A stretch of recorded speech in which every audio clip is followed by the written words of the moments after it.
If growth is your goal, and I would guess that it is, let me tell you what I.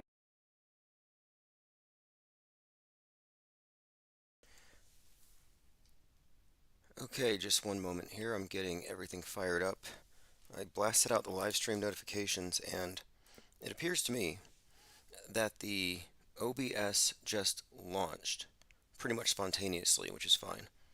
And I'm waiting for the audio streams to pick up as well. I'll just go ahead and turn on phones immediately, and we'll just consider this the starting point. This is the last of the dog days of summer 2023, 8/11. And let's go ahead and just start with the chat. I want to see who's here already. The early penguins. Okay, Lando Rock, Jay Diggs, Rocco Calzone. Yeah, you asked if there's no sound. I think it was because it started unintentionally. Lando says, smartest people on the World Wide Web.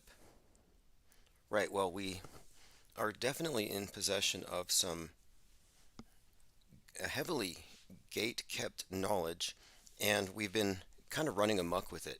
And I've been thinking about this lately. Like, I'm now of the opinion that fake bird conspiracy, or that fake conspiracy, what do you call it? The birds are fake is a fake conspiracy. And I think it was created in order to discredit those of us who are making legitimate points about media fakery. And the numbers are growing. The issue now, though, that we're confronting is simply that it appears to be an ongoing effort to drown out any kind of truth or any kind of relevance. Okay, audio is very low. Thanks for letting me know. Okay, so we'll go ahead and wait a minute before we officially start. I'm going to go ahead and check all the settings. I was listening to the audio from earlier today, and it seemed like it was pretty good on the caller side.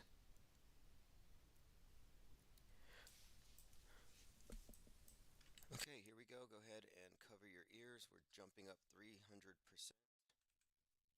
We'll go 270. I think that's what I was yesterday. 270.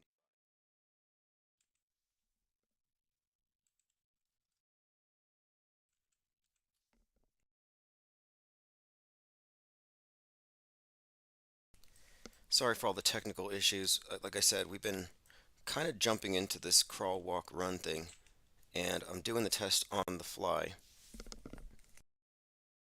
Generally, I do these things in advance.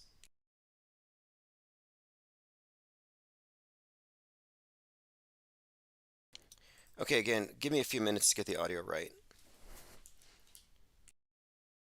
And I still have to update a few things, but I'm getting some reverb, so I'll be back in just a moment.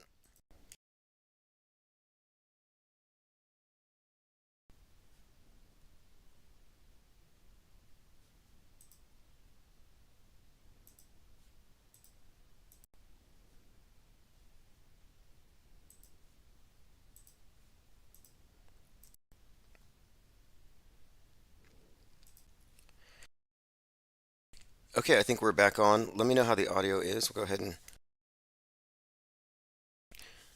give others time to attend. It's only 7 o'clock. We're just on time, but I'm gonna wait a few minutes to make sure the audio is fine. And of course, I might even have some voicemails to attend to. Let me go ahead and check my voicemails. Okay, it just seems like it's a default thing that I'm gonna have to crank it up every time. For some reason, it goes back down to the 0, and I'm still waiting for the audio to pick up on the. Here we go. So if you're listening on TuneIn or Paranormal Radio, it's about to pick up. It'd be very helpful if I had an Android, some kind of personal assistant here. There's like 50 little side tasks that I could easily outsource, which I probably will. You know, all these people who are whining about being replaced by AI, it's like, well, be unreplaceable. You know, I no longer use Fiverr because of Chat GPT. You know, Chat GPT is a labor saving device. It's not artificial intelligence. There's so much hype about what these things are and aren't. Okay, we're still not quite starting yet. We're waiting until the audio picks up on the other feed, so it'll just be a moment. In the meantime, let me go ahead and just switch on over and check the background music with some Chief Crow.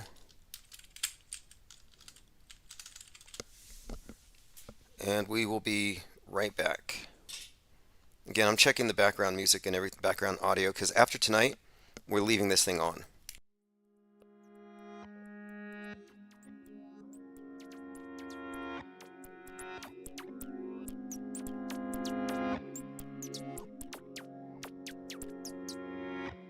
I'm on auto hopes and it feels so good.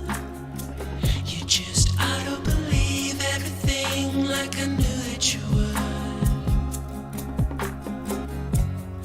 In my dream, you know I ain't got time, baby, for another crisis actor with soulless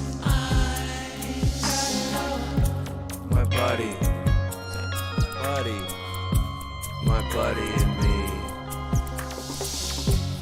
Telecommunications Act of 1996.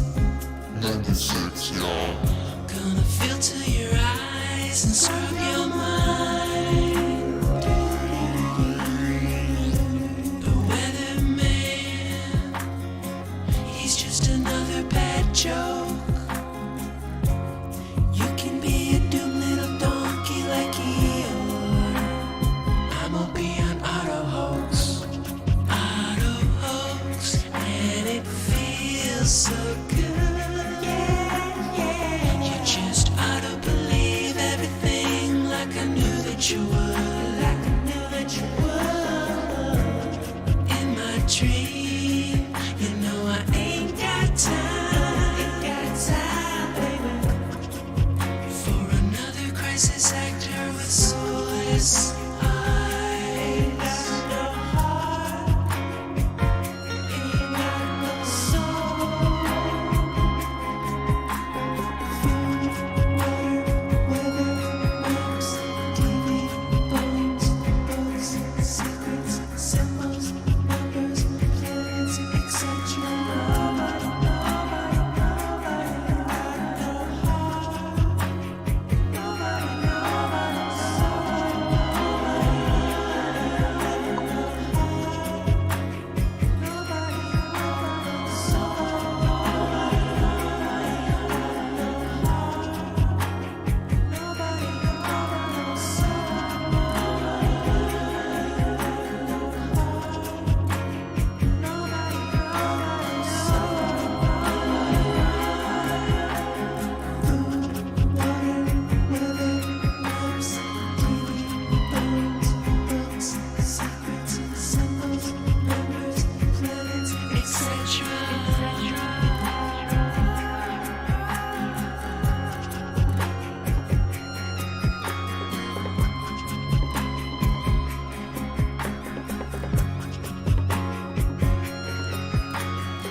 Okay, I don't mean to get conspiratorial here, but the reason why we weren't broadcasting on TuneIn, Paranormal Radio, RadioNet, Radio King, and a few others is the Wi-Fi was actually off on the laptop, which carries the audio encoder. And I don't know how that could have happened unless the CIA came in here into the office while I wasn't here and flipped the switch. Like this is something that takes a deliberate effort. You have to want to turn off your Wi-Fi. Don't know how it happened, but it happened. And someone had emailed me. They said, "Why is your tune-in off?" Anyway, I'm gonna have to install cameras in here. Today is August 11th, 2023, the last of the dog days of summer. Sirius, the dog star that they all worship and pay homage to in various publicly viewable ways, but always occulted. The days of celebrating Sirius's position behind the sun are over. In fact, on the 8th of August is the Lionsgate portal, And this is all just astrology stuff, but it means that the stars in Orion's belt are lined up with Sirius. And that may have some relation to the timing of the fire in Maui, if you want to look at this from a there are no coincidences perspective. And I'll go ahead and go through some of this. Thank you, Nicotramus. We at the IPS appreciate your support. And, the HQ, the headquarters, we are open. I was just looking at George News. I was subscribing to their email address because they've been promising for months that they were going to have a new website. And they changed their name to George Headquarters. And I'm like, that's so weird. They don't have headquarters. I mean, we do. Just saying, it's a little unusual to say you're in headquarters when you're technically not. But anyway, that's sort of besides the point, but I'm just bringing up that we're at the run phase. We crawl, walk, and now we're pretty much fully operational, with the exception of this laptop that I think was tampered with. We'll get to this later. So if you're trying to catch the audio streams, I'm just going to have to say it's an equipment failure on the laptop side. I will have to get to it later. I don't like to do tech support while I'm trying to take phone calls. By the way, phones are open. 1-505-349-0420. A couple of the topics. The fake fight in Alabama. We're debating, was it fake, was it real? There was a number of people suggesting maybe it was staged and then real people jumped in. And so we have all these kind of takes on it. Nobody knows for sure. Well, I got some more information leaning towards, at least steering me towards fake. So we'll talk about the fake Alabama fight. Musk and Zuckerberg are going to fight in the Roman Colosseum. So we might as well talk about this now. Are they going to fight for real? Zuck and Musk, are they going to fake it? How are they going to fake it? Is it going to be CGI? I'm kind of curious as to how they're going to pull this off. And I know a couple of times there were indications that Musk was going to back out, claiming surgery. His mom said he couldn't come out and play. He said maybe we should just talk and debate, bro. But now it's actually going to the point where they're making plans. Musk has said it's going to look like ancient Rome. You won't see anything modern in any of it. I was disappointed that he was trying to cop out. I'm like, this guy's going to die on Mars. He's leading the way, but he's afraid to fight a 5'7", 150-pound Zuck. I mean, it's better than what he originally proposed, which was a measuring contest, which he would have won. Cyborgs beat androids. All right, so we are joined here by Rocco Calzone, J Diggs 6079 Smith. Gregzer70 says the sound is better on Twitch. Mom with Sons, Yurt Mama. Osher06, Jennifer Reeves, happy belated birthday again. Infinite Plane Trotter says it'll be in virtual. See, that's what I'm wondering. Are they going to fake it? Should we just start calling it out? It's going to be fake. It's going to be crappy graphics. Joined by Geometria101 and thank you 737. Appreciate the support. And so many things going on. I want to talk about the Barbie movie a little bit, which I haven't seen, and I haven't seen Oppenheimer. But I just read Miles Mathis's piece on Oppenheimer. And there are too many connections between the two movies that we were intentionally made to focus on, the whole Barbenheimer thing, but also the fact that they faked nukes with dollhouses and fireworks, basically. And they used that fakery to reset the world, reset geopolitics, terrorize humanity. You realize that ever since they faked nukes, we have been in a hostage situation. It's been this way, and we were born into this hostage situation. But if you really think about it, what they did is they convinced us that they had this power. They faked it so well that they actually got it. They faked it till they made it, and it put us into a subjective dream world. That's how they put us into the Matrix. And this was really given away in Newsbenders. Newsbenders, 1960s, 30-minute theater, about how they write the news 5 years in advance. Well, I think that was an understatement. It's got to be 50. It's got to be 100. The Shill channel says, have you seen what has been done to the gematria calculator? Hundreds of results are now given for each search term. Most of them are misspelled words and meaningless phrases. Yeah, look, I totally get ciphers and gematria and code, it's there. But anytime you got to do any kind of computations, you're taking it one step away from a direct observation. And I think it can be misleading. Not only can it be misleading, but I think it's not evidence in support of there being a significant meaningful connection. Like, okay, there are connections and there are meaningful connections. There are coincidences and there are meaningful coincidences. So I don't say there are no coincidences. Obviously there are.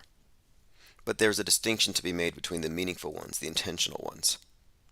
But the gematria thing, the idea that words have numerical associations and that you take similarly valued words and they somehow correlate, yeah, that's kind of a form of mysticism. But what's more important here is that the way they code their rituals is with this deliberate kind of inculcation of numerical value into names, the use of specific dates. So it's there. There is something there. But what I try not to do is get too myopic about it or to be led by a cognitive bias, because you can prove anything. And we saw this with 8-4. Trump was not shot on 8-4. Yet, none of the the gematria math that calculated that date will make sense in 1 year. So some number of these individuals were very convinced, and they have huge channels. And I thought, you know what? They're putting the credibility on the line. A lot of people are on the hook here, and there's something very addictive about this prophecy cultism, where you create a cult around a date, and everybody's watching, and it builds up tension, and then the day comes and it goes, and it's like you think people would scatter. Anyway, it's been fascinating. But here's where it gets a little fuzzy to me, is where they say, okay, the dates between, and I just saw this one today, the dates between the births of Elon Musk and Mark Zuckerberg are 666 weeks. And I think it was 672 weeks, but then they subtracted a day. I mean, it's close enough, I guess, which I guess with gematria it's okay. Anyway, moving on. Moving on here. Because I take all kinds of perspectives into account. I just don't take their conclusions. Like, you can agree with the facts because the facts are the facts. It's when you get into conclusions that often involve somebody's, pet theories. And everybody has their explanation as to who controls the world. Like, if you think it's the Jesuits or you think it's the EGIs or the aliens, it's going to really color your interpretation. Joined by AJ206, thank you for joining. Okay, now one more thing. I was listening to a description of January 6th from the perspective of the chief of police at the time. He was being interviewed by Tucker Carlson. And he said that there were 19 known domestic terrorists en route to D.C. 19 known domestic terrorists on their way to 9/11 America. Because that's how they're treating 1/6. They made it into the next 9/11. But think about that. How many hijackers? 19. Led by 33-year-old Mohammed Atta.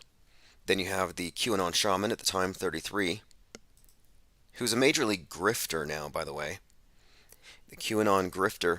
And he was there, and they knew there were 19 domestic terrorists. Not saying he was one of them, but the number 19 is key here. So I just thought I'd put that out there. I think I have it in my notes. And I listened to the QAnon shaman's interview with Alex Jones, and I just realized I just heard David Icke all over again. It's just David Icke's entire pitch, minus the reptilians, but everything else is there. I mean, if you didn't know, Icke's kind of a shaman. He took ayahuasca before Tales from the Time Loop. He was talking about saving the children back in like 2002 or something, with Children of the Matrix, I think. He was talking about adrenochrome, and the queen's actually a 12-foot tall, shape-shifting, blood-drinking reptilian. He was way ahead of the curve, but then everybody just forgot about that stuff. It's interesting how things get repackaged. Now nobody's about the reptilians. Now it's trans. It went from uh, reptilians to trans all of a sudden, but it's the same people. Could it be both? Like trans reptilians secretly run the world? All right, continuing, let's go through the Minds notes.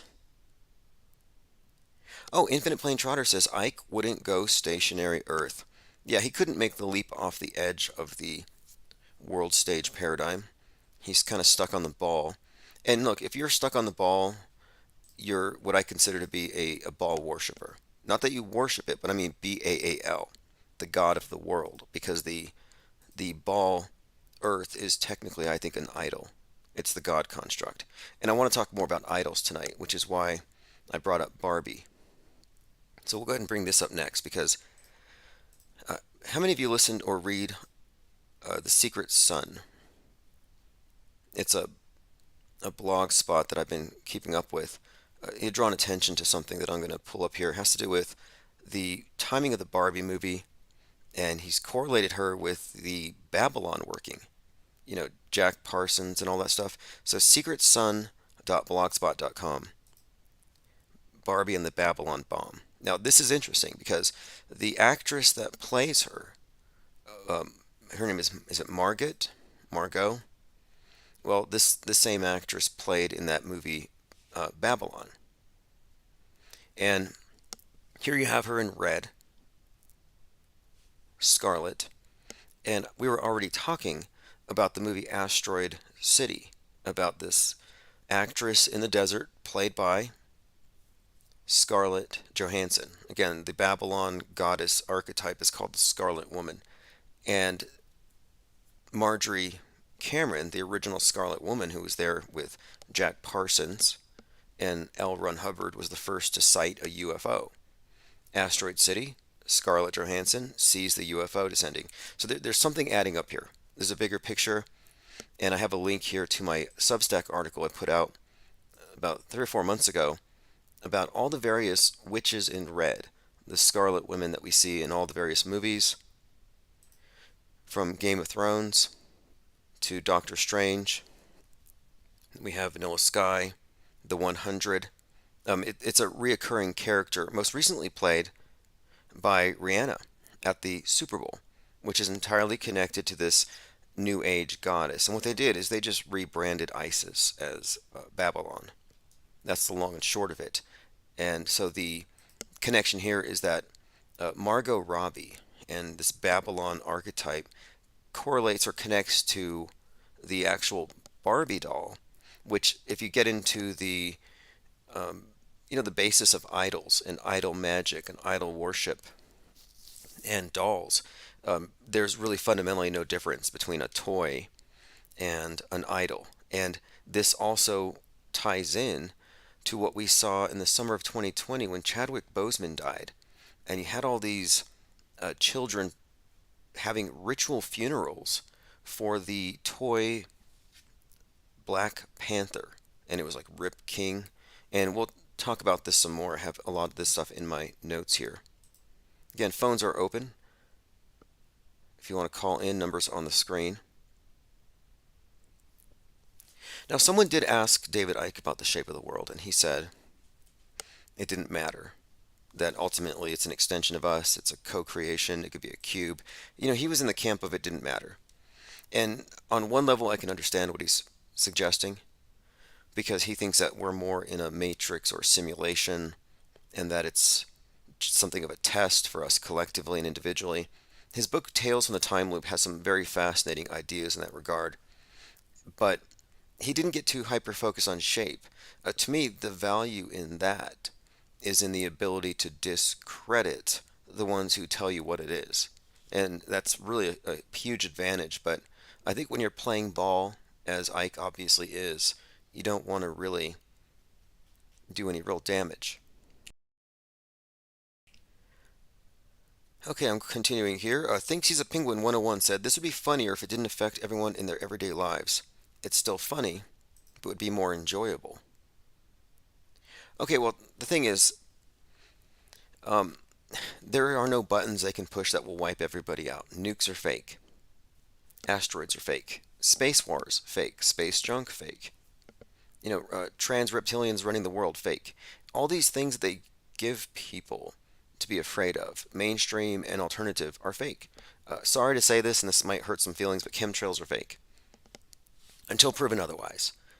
And I'm just saying this stuff because this is ultimately good news. These white pills are good news. These things are fake. These things are not to be feared. Politics is all theater. There are no true enemies at the level of nations because they all share a space station, which is also fake. So we're looking at the fake world order, the lie world order. So in many ways, this is good news. The bad news is, I don't know, we live in a realm of deception, pure deception, from the top down. I mean, it seems sort of off. I mean, it's perplexing. I think that's why we're focused on it. Like, what does it mean that we're witnessing weaponized lying and superstition and emotional manipulation at collective and individual levels, putting people at war with one another? Like, what is this all about? I find it to be very fascinating. That's why I've adopted this radical skepticism, which is what we're really primarily advancing here, is a reintroduction of this level of skepticism. And it's a philosophical position, but we're not just talking about being skeptical about the nature of reality or anything like that. I'm talking about directing it and directing it to all claims originating from the worldview shaping mechanism of mass media. Okay, continuing here. 737 says, leave Daddy Ike alone. Look, I like David Icke. I brought him up because QAnon Shaman has basically replaced him. Like, you know how you had Roosh in 2016? You had these alt-right manosphere types. They've been replaced by like Andrew Tate, for example. And I think Ike is being phased out or something, and QAnon Shaman's just stepping up. It's just literally the same story. If 5% of us wake up, we will have a mass awakening. And that's another scam. The idea that they're waking up, because it's a false awakening. You think QAnon Shaman is leading people to an awakening? He's talking about med beds, 5G, some kind of, or fifth dimensional aliens from the Pleiadian, some was it the Galactic Federation and Pleiadians, and this suppressed technology, med beds, life extension, great awakening. It's very new agey, and it sounds. And also he talks about. I mean, look, some of the stuff makes some sense, but I'm just saying it's standard new age sewage. Like, it's not original, and it doesn't answer any questions, and it gives a false big picture. The big picture, like, oh yeah, we're all trapped in a matrix, and it's a spiritual trap, and if we can just overcome, it's a nice story, but I think it's a big picture that ignores the nuance of the fact that it's a man-made picture. It's not aliens, it's not reptilians, it's advanced media, it's religion, high-tech religion. And the more I look at this thing, the more it looks to me like aliens, for example. Aliens are just angels repackaged for atheists. Global warming, we know this. This is just the judgy God who's going to punish the enemies. And notice, with the Christians, if you believe that God's going to flood the wicked and you have to build yourself an ark, you are referring to the political left. Like, those are the wicked. And if you are a believer in this new religion of scientism, then you believe in the flood God. But he's going to flood your enemies who are on the right, the ones who don't believe in science and recycling, the ones who still do capitalism. So these are belief systems that they use in this bifurcated system to set side A against side B in every single way. But it's a mirror. That's my main point. It's a mirror. I'm not saying that these things are equal. I'm not making false moral equivalencies here. I don't think woke and red pill are equal, but they're parallel traps. They each represent fringes of this box. Okay, here, Demeter 101 says correctly, these countries disagree on everything except Antarctica and space. Yeah, look at the International Space Station and the international agreements about Antarctica. It seems like at the extremes of what's way up there and what's way out that way, they seem to agree. And look, I take the mainstream news uh, less and less seriously as time goes on because we all witnessed 9/11 or experienced the after effects, and it was radical Islamic terrorists, radical clerics. You had these secret jihadi cells in certain mosques that you had to contact, trace these Quranic verses. Where did they get them? Who went to Yemen? You had this story of the stealth jihad. They're taking over school boards. They're infiltrating. Obama's one of them. And that disappeared overnight. And it's been replaced by the same people who were preaching this Islamophobic stealth jihad thing. Well, now they're afraid of Chinese people buying up property and taking over police stations. I'm looking at this and I'm thinking, that's interesting how it's like they just got a memo one day. And they said, okay, it's been 19 years. The whole Islamo-terrorist thing is over. Now we're going to rebrand everything. We have the domestic violent extremists for the next 19 years, the QAnons to replace the Quran radicals, and then we're going to replace the infiltration narrative with the Chinese now. I mean, they've really just replaced these things. So everything is super interchangeable is my point. Samyash says the Abrahamic religions really erased the history of religion of the world. Okay, I agree with that. Although my contention here is that heliocentrism is just the latest of the Abrahamic religions. That scientism, transhumanism, the whole space travel thing, this is the newest iteration of the Abrahamic faiths. That's why it's replete with the 42666 cubes, hexagrams, and all of its symbolism. It's the same system. Saturn V rocket. In fact, they really give this stuff away in so many of their ceremonies. Like on the 50th anniversary of Apollo 11, they projected the Saturn V onto the Washington Monument. Layers of meaning here, showing how one age has just merged with the next one seamlessly. They just projected a new cover onto it. Same exact meaning. And I determined just based on symbolism that the obelisk, the Burning Man, Christ, that it all represented this type of the way they use Christ. This notion of ascension from the material realm to the celestial. And they've correlated this number 33 with ascension. And we've been talking about this for some time. Well, just found out the other day that escape velocity to escape Earth, according to NASA, is Mach 33. 33 times the speed of sound. Then you have the runway 33 out there at the Kennedy Spaceport in Florida. So we've been correct. I think we've been vindicated. But my point being, the symbolism is the same. It's like whether you're talking about the tree of life and going from the kingdom to the crown, some kind of ascension in consciousness, and you're passing by these spheres named for the planets, or you're talking about space travel. It's all allegory. I think space travel is Masonic allegory. And they used to use stonemasons, and that's why they say Freemasons, is all about stonework as allegory for higher states of consciousness or moral improvement, etc. And now I think space travel and transhumanism is like the new allegorical model for the same thing, but the masses are only given the exoteric interpretation. John Cordone says, good call from Rocco last night. Yeah, Rocco at Ground Zero in Maui. And we had another caller as well, a repeat caller who'd called from Colorado, he had said. Dimitri 101 says, Pentagon is surrounded by two highways, 110 and 27. Adds to 137, the 33rd prime. Interesting. I mean, the Pentagon, what interests me is the construction date was 9/11, 1960, was it 1940? Like 60, I think, was it 1941? It's like 60 years to the day. They had to have the 9/11. Yeah, the moon tracker guy who called in was great. We were talking about the moon and he's been tracking the moon, and he predicted an eclipse without basically off his own observations. But he's going to be calling in continually as we lead our up to this this great, what is it called? The great, um, there's some kind of big eclipse. What are they calling it though?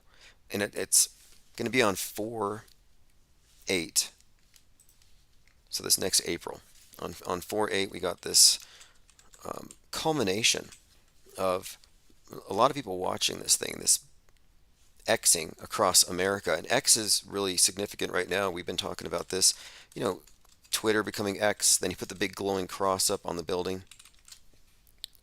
And I'm just like, okay, this is interesting because now we have disease X. In fact, I heard something interesting from, I think I'll bring up the clip where someone had suggested that we're being prepped for the mark of the beast and the X is just a mark. Okay, phones are open. I don't have any voicemails at the moment here, but you're welcome to leave voicemails 24/7. Not Shocked says Mach 33, spelled M-O-C-K. Okay, now if you watch the Top Gun movie, which was chronologically 33 years after the first, and the production of the movie itself started 33 years after. But the movie is replete with characters with names like, Phoenix, Hangman, who's an actor, 33, Hangman, if you get it, a Jesus reference. And he was calling himself the Savior and good throughout the movie. You had Rooster, which is another symbol of Christ. I mean, basically every character in that movie had this built-in Christ thing. Tom Cruise, if you didn't know, divorced each of his wives when they reached 33. He's got all kinds of strange 33s connected to him as well. But at the beginning of the movie, he goes Mach 10 in this new experimental craft. And the instant he hits that Mach 10, he says something like, no, it's when he hits Mach 7.3. And 7.3 is a very interesting number in this regard as well, but he goes off the radar. And they all laugh and they say he went over the ballage. They called it ballage of the earth. I'm like, that's a weird word. But they all laughed when they said, oh, he went over the curve. That's why we can't see him. They laughed like it was a joke. But if you haven't seen the Top Gun movie, it is nothing but sun worship, and it's just replete with symbolism where instead of using the obelisk, they're using the planes. It's pretty obvious when you get into it. But I did a whole piece on it because I watched it, and every character's name has an occult meaning, and every scene is referencing phoenixes and Christ, and even the name Thomas, Tom Cruise. Well, Thomas means twin, and twin cross, and the second coming, Top Gun 2, is also another reoccurring theme. Thinks he's a penguin says, I'm looking forward to the eclipse myself. Yeah, and people may wonder why we are looking at these dates with any kind of expectation. And I think J.P. Morgan said it, that millionaires don't care about astrology, but billionaires do. And that's absolutely true. And it makes all the more sense when you take into account the fact that mainstream media has supplanted the old school religion. The old religion's been supplanted and replaced by media. And all the religions are based on the sun and the calendar year. And so these various psyops happening on certain dates are because these are actually just going over these old traditional dates. I mean, we do really live in this. Let me go back to this article from The Secret Sun because he puts it pretty bluntly at the beginning. He says, the problem with this kind of work is that you start to see everything as a ritual, and most probably a satanic sex magic ritual. That's not your imagination. You're seeing the world the way it really is. Again, this is back to that article, Secret Sun. Barbie, Barbello, Babylon, and the Bomb. The Babylon Working. He says, I bring this up because Barbenheimer, this necromantic working meme that everyone was talking about a few weeks ago, was getting on my nerves. And I was thinking about James Shelby Downward and his King Kill 33 essay. And this is a great piece here. This is from James Shelby Downward, where he talks about the world that we live in right now. And this was written decades ago. And he said, never allow anyone the luxury of assuming that because the dead and deadening scenery of the American city of dreadful night is so devoid of mystery and flat-footed and sterile, so burdened with the illusion of baseball, hot dogs, apple pie, and Chevrolet that it is outside the psychosexual domain. The eternal pagan psychodrama has escalated under these modern conditions because sorcery is not what 20th century man can accept as real. And that's his introduction to the ritual deconstruction of the execution of, or the assassination of Kennedy. And one thing about the Kennedy thing, because I had looked at this a little closer recently, because there are connections here that have been made between the Kennedy assassination and the Trinity site and the meaning behind it. But Kennedy was shot in the head, the throat, and the chest. And these are the three wounds of Hiram Abiff in the Masonic drama. So like everything really does comport. But we'll go through this a little further here. But if you haven't seen it, I'm going to put a link to the article because this is, again, the Secret Sun blogspot, and this article here is just making some fascinating connections, and these are things that we've been looking at. But basically, here we go. Trinity was the code name of the first detonation of a nuclear weapon conducted at 5:29 a.m. July 16th as part of the Manhattan Project. This was at the White Sands, and then he's connecting it to the Babylon working, a series of ceremonies and rituals performed January to March 1946 by Jack Parsons, L. Ron Hubbard, and Marjorie Cameron based on Aleister Crowley, and similar descriptions were in 1917's Moonchild. Now, really quick here, on coincidence, I guess, today I found this, someone posted something here. It turns out that Ghislaine Maxwell has a brother-in-law who was rubbing shoulders with Jack Parsons. Like some fascinating connection there. I'll pull that clip up here. Frank Molina, Ghislaine Maxwell's sister, Christine's father-in-law, and Jack Parsons, 1936. So I looked into this a little bit today and I found a few clips, just kind of some notes about their connections. Daily Beast did a piece on it, so we'll probably return to that, but I'm just bringing it up that you have this connection between the Babylon working, the creation of our fake space age religion, this momentous ritual. Here it says the Maxwell twins' husbands have bizarre histories. Here we go. Christine is married to Roger Molina, astrophysicist at the University of Texas. His father hung out with L. Ron Hubbard and Jack Parsons, occultists and transhumanists, a strange echo of Jeffrey Epstein's friends in similar academic and business circles. Very interesting all around. I mean, you get these are, I mean, it's a really small circle, but this stuff is worthy of mind mapping. We're just talking about the character that played Barbie, the actress, and this Babylon thing, and that's what we're connecting it to. Because what I take out of all of this stuff here is that in our modern scientism, transhumanist paradigm, this new religion, that's what it is. Our worldview isn't based on science. It's a religious paradigm dressed up like science. But it's a combination of space as heaven and transcendence. It's with that, though, you also have the Scientology, which is a huge part of it, is the space religion. But built into Scientology is actually the pandemic model. And the pandemic model and the quarantining, the vaccinating, the curing, the division between those who reject it, etc., that's an updated version of the religious paradigms, dividing society among the saved and the unsaved with sin. Again, virus is just an updated sin construct in this new system. So between Parsons, who brings in the religious thing, the occult side of this, Mystery Babylon, the true religion of this world, and the dressing of Scientology, and then you throw in Marjorie Cameron, the movie star, idol worship, representative of their goddess, Babylon, who's basically Mrs. Satan. You know, Babylon and the beast, they called Crowley the beast. They referred to the high priestess as Babylon. You kind of see the entire package here.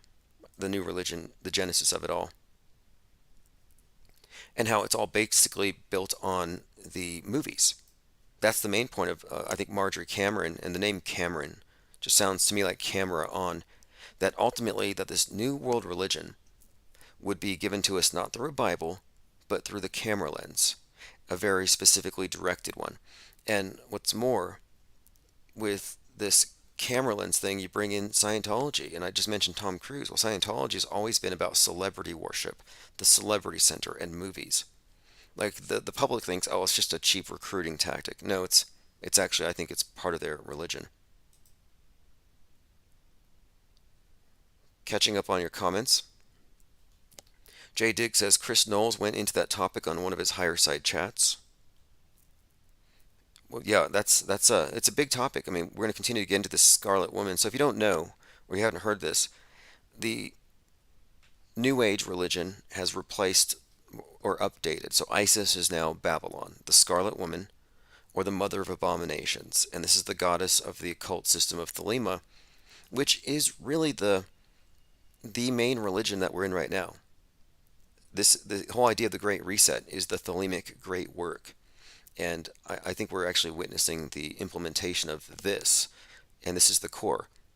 But Crowley believed that the Babylon goddess had an earthly aspect or an avatar, a living woman who occupied the spiritual office of the, quote, Scarlet Woman. This is not unlike the concept of the Pope being the vicar of Christ. And the role of the Scarlet Woman was to manifest the energies of the New Age. And so here you have Marjorie Cameron, who was there with Parsons and Hubbard. And then I was bringing up in this article all these various ways that they represented the same archetype in popular movies. And she's constantly there. This is the Red Witch from Game of Thrones.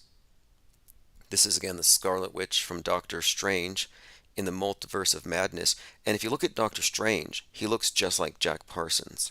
That's not a coincidence.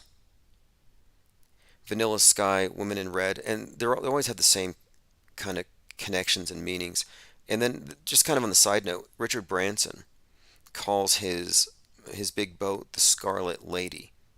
And then his company is called Virgin, like Virgin Galactic, and it's got all this goddess worship stuff attached to it. And so his whole thing is, like, it's interesting because you got Bezos and Musk and NASA. It's all male. It's all these gods, earth gods, sun gods. But Branson, who's always been depicted as a womanizer, has definitely the goddess angle. And even he has a big goddess on his plane. And if you look at their rituals, like, you know, the rocket launches and stuff, the way that the Branson jet plane goes, it's lewd. If you look at it with the right frame of mind, when the two wings lift up and then you have the jet on the bottom. I mean, you have to watch it to know what I'm talking about, I think. But it's not hard to imagine because what we're talking about here are just ritualized fertility rites dressed up with a little bit of science fiction. So the veneration of the Virgin or the Scarlet Lady, this is all consistent with the space program's ulterior purpose as the de facto state religion's heaven program. The new goddess is the same as the old goddess, the night sky, Isis, Babylon to the New Age. Space is the womb from which the new sun emerges each morning. The entire space program is an allegorical cover for Mystery Babylon. So I brought this article up. This was originally published back in September.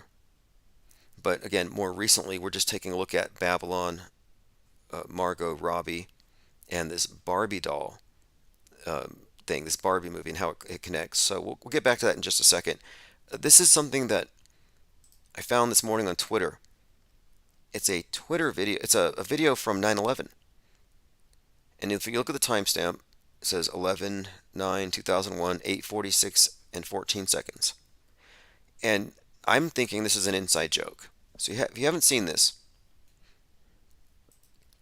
you're looking at footage on 9/11, and the cameraman is, as I guess people just did back then, he's just driving around recording morning traffic. And he happens to be recording a billboard for Arnold Schwarzenegger's Collateral Damage. Let me go ahead and play this clip, and then you'll see what I'm talking about. 8:46 a.m. is when 9/11 happens. He zooms out. Now, if you look on the right, you can see the Twin Towers, and he zooms in just on time. Boom. Plane hits it. He just witnessed 9/11 starting. But now he's just going to put his camera back on the car in front of him. Honk honk. Back to his morning routine. Interesting clip. Very interesting. Now, Collateral Damage, though. The thing is, Collateral Damage, the movie, happens to be about terrorism. And in fact, in the movie, Collateral Damage, they had to make changes to the plot because of 9/11. It wasn't out yet, and they had to make some changes because it had some what you would consider to be predictive programming or even concurrent programming. So they quite literally altered it before they released it. Another thing we kind of glossed over was the shooting in Utah.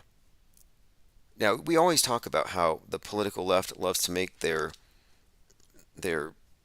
martyrs, their saints, they've always, like anybody who dies for any of their causes, they just love to turn them into martyrs.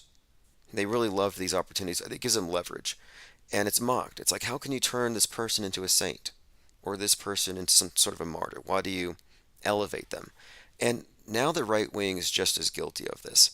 So I'm looking at Jack Posobiec is treating this guy in Utah like a martyr, which maybe he is, but I'm just saying I think it's just too predictable. He says, to me, it looks like what happened in Utah was the regime conducting a show of force. Now, again, the reason why I find this to be kind of off is that the guy in question was tweeting things like, I'm going to shoot the president. Like he was kind of baiting them. So the idea that he's a victim or that this was a show of force, it's just kind of this like partisan, blinkered outlook where they only see what they want to see. It's kind of comical.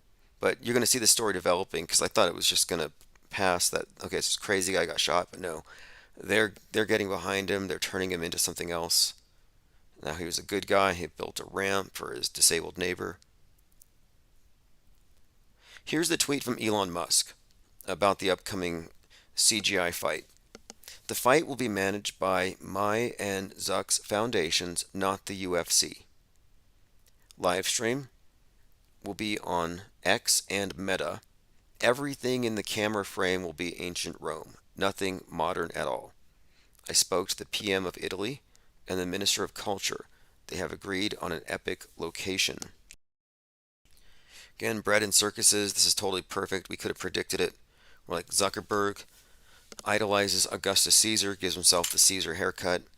Facebook is obviously the circus part of the bread and circus equation. Thumbs up, thumbs down, like, dislike. That's kind of the way that Caesar gauges the mood of the fickle masses. It's too perfect. Infinite Plane Trotter says X in Thelema exoteric symbol is Osiris risen. Yes. And you'll notice the Masons pray like that. The Mormons pray like that. The fans of Wakanda pray like that. The X over the chest is a symbol of Osiris risen. 737 says, never seen that video before today. Yeah, definitely subscribe Infinite Plane Society on Twitter and on YouTube. I uploaded it, and you can follow me also on Minds, and I also posted a link to it at ips.monster. I think it was that important that everyone see it because we're talking about a rare ips.monster. Yeah, there we go. We're talking about a very rare 9/11 clip that most people haven't seen. It was completely new to me.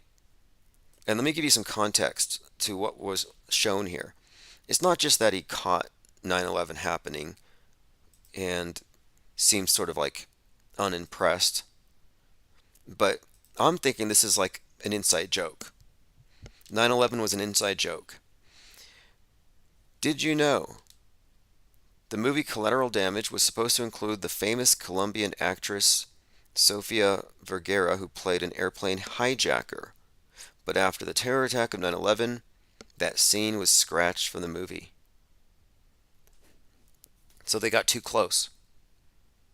And this is very similar to how they put warnings on Netflix movies now. Like, oh, warning, this movie contains a scene just like the school shooting that you guys should have seen on the news today. Here's another one from the Wikipedia article, Collateral Damage. The September 11th attacks affected the release and editing of the final film. The original trailer was scrapped because it showed a major bomb attack in the United States. Let me just point out really quick, Donnie Darko also had its marketing materials scrapped because it had to do with falling plane parts. And Donnie Darko was directed by the son of a NASA employee, someone who worked at NASA, also interesting. The film was scheduled to be released on October the 5th, 2001, but it was postponed because of its terrorism theme and the attacks. So they didn't allow this movie to be aired. You know why? Because the mass media wanted to make sure that they were the only ones that could traumatize you with exploding buildings. Because they replayed 9/11 again and again and again for months. And they would always say, after the tragic events of 9/11, and it took a few years for them to stop saying the tragic events of. It was all just neuro-linguistic programming. And again, they are the MK Ultra mind control masters, and they didn't want to lose that stranglehold they had on that. Now it says, following this, Warner Bros. Removed any mentions of collateral damage from their website, their radio stations, television, and movie theaters. All trailers and posters for the film were also recalled. This is an Arnold Schwarzenegger movie. Eventually it was released. Not until February of 2002. Wow, that's a interesting little bit of predictive programming. I mean, again, if you missed the clip here, all you're seeing is the cameraman filming the billboard for the upcoming movie, which again was postponed because of what's about to happen. Then he zooms in on the towers. The attack happens at 8:46 a.m. on time. Mercury's rising. First hit happens at 33 seconds after 8:46 on this guy's clock. But anyway, collateral damage. 9/11 was an inside joke. The Shield channel says there are at least two big jokes hiding in plain sight on the official world map. America looks like a duck, and Antarctica looks like a brain. And a literalist says rocket science and rocket surgeons. You know, I was just watching some movie, I think it was a series. It was called Brand New Cherry Flavor, about this 1990s filmmaker who gets screwed over by a director and consults a witch, gets revenge. Very interesting stuff. I mean, there's a lot of quality programming. Anyway, one of the bad guys in it says it's not rocket surgery. You know, kind of a. I was like, that's, you know, it sounds better than it's not rocket science, because rocket science is not rocket science. Rocket science is movie magic and acting. So I'm going to start saying it's not rocket surgery. Jay Diggs says camcorders were not as convenient as cell phone cams. Why was he videotaping traffic? Yeah, you know what? That's an important point too. When we look at PSYOPs today, everybody has a phone. If you trip and fall on the subway, people are going to videotape you. If you start getting attacked, people are going to videotape you.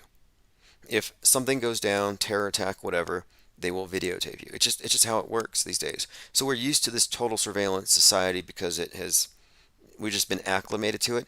But when 9/11 happened, it wasn't like that. Not at all. It was more like a lot of people still decided, I'm not going to be tracked by the government until 9/11 happened. Then everybody bought one. So they had a lot of creative control, is my point.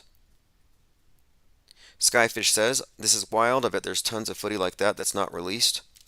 Well, look, my take on that piece is I think that was a plant, that they have a lot of planted footage, and that they only selected the ones that they needed to create the composite that they wanted. And that his job was to catch it at that moment from that angle, and he did his job, and also probably include that inside joke. Infinite Plane Trotter says 1968 to 2001 is 33 years. The towers were completed in 68. I think their construction began in 68, and I think they completed and opened on 4/4, I got to double check. 73? I don't know if that's exactly it, but I know it was 33 years from creation to destruction, if you want to look at it that way. And it makes sense. 9/11, the national emergency number, was established in 1968. So we had 33 years of dialing 9/11 for emergencies before 9/11 happened. 13 years after the buildings go down, the new one opens on 11/3/2014. 13 is the number of the Phoenix death resurrection, and it's 1,776 feet high. 1776, which is 888 times 2, which you get into the meaning of the stuff, and it all makes perfect sense. It's a long-term ritual, and the language of it tells you that these things were built to be pulled down in that manner on that date before they were it was known before they were even built. It wasn't like this was some scheme that George W. Bush came up with. This wasn't some thing that they just dreamed up, like running up to the 2000s. No, this was actually obviously scripted before. You can find predictive programming for 9/11 in Doctor Strangelove, 1963. You can find predictive programming for 9/11 in Full Metal Jacket and in The Shining. I'm talking about Kubrick. Like, this was something that was planned a long time ago, and predictive programming is part of their process of conditioning you to accept what's coming as inevitable, as likely, no matter how incredible.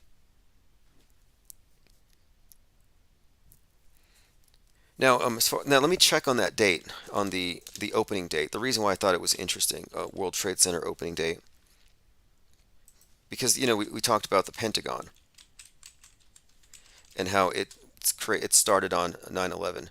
Yeah, so the World Trade Center officially opened on 4/4/73, and 4/4, of course, was the date Trump was brought in, and it was coincidentally the anniversary of MLK's assassination, who was compared to Moses, and then Trump has since been promoted from Jesus to Moses. Pentagon construction, 9/11. Again, 1941. So 60 years to the day.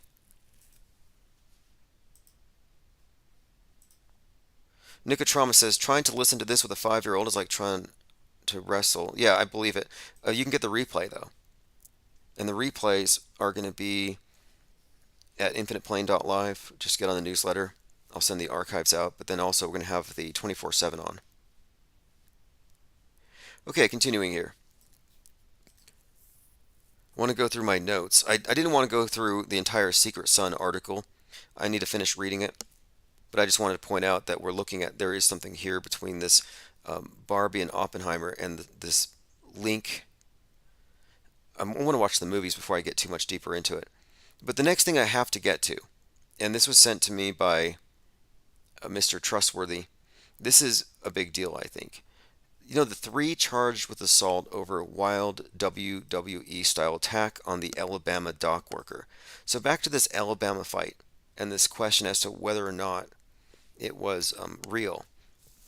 You can look here. One of the characters is actually wearing stripes just like a ref, which is both Masony and very much part of why people say it looked like World Wrestling Federation or Entertainment. But then get this.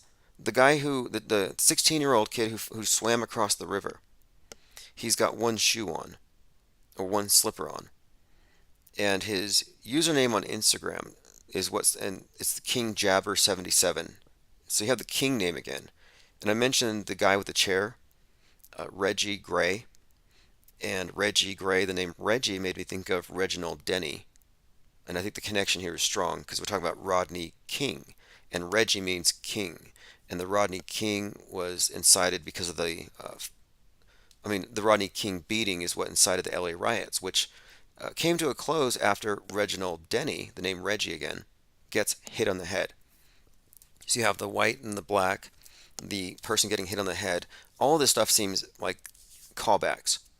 But anyway, King Jabber 77 has this picture. Here he is with one foot in a slipper, one with a shoe, and it says, the operative Mason's lodges, there was a custom of requiring a newly indentured apprentice to hand over his left shoe to confirm his obligation.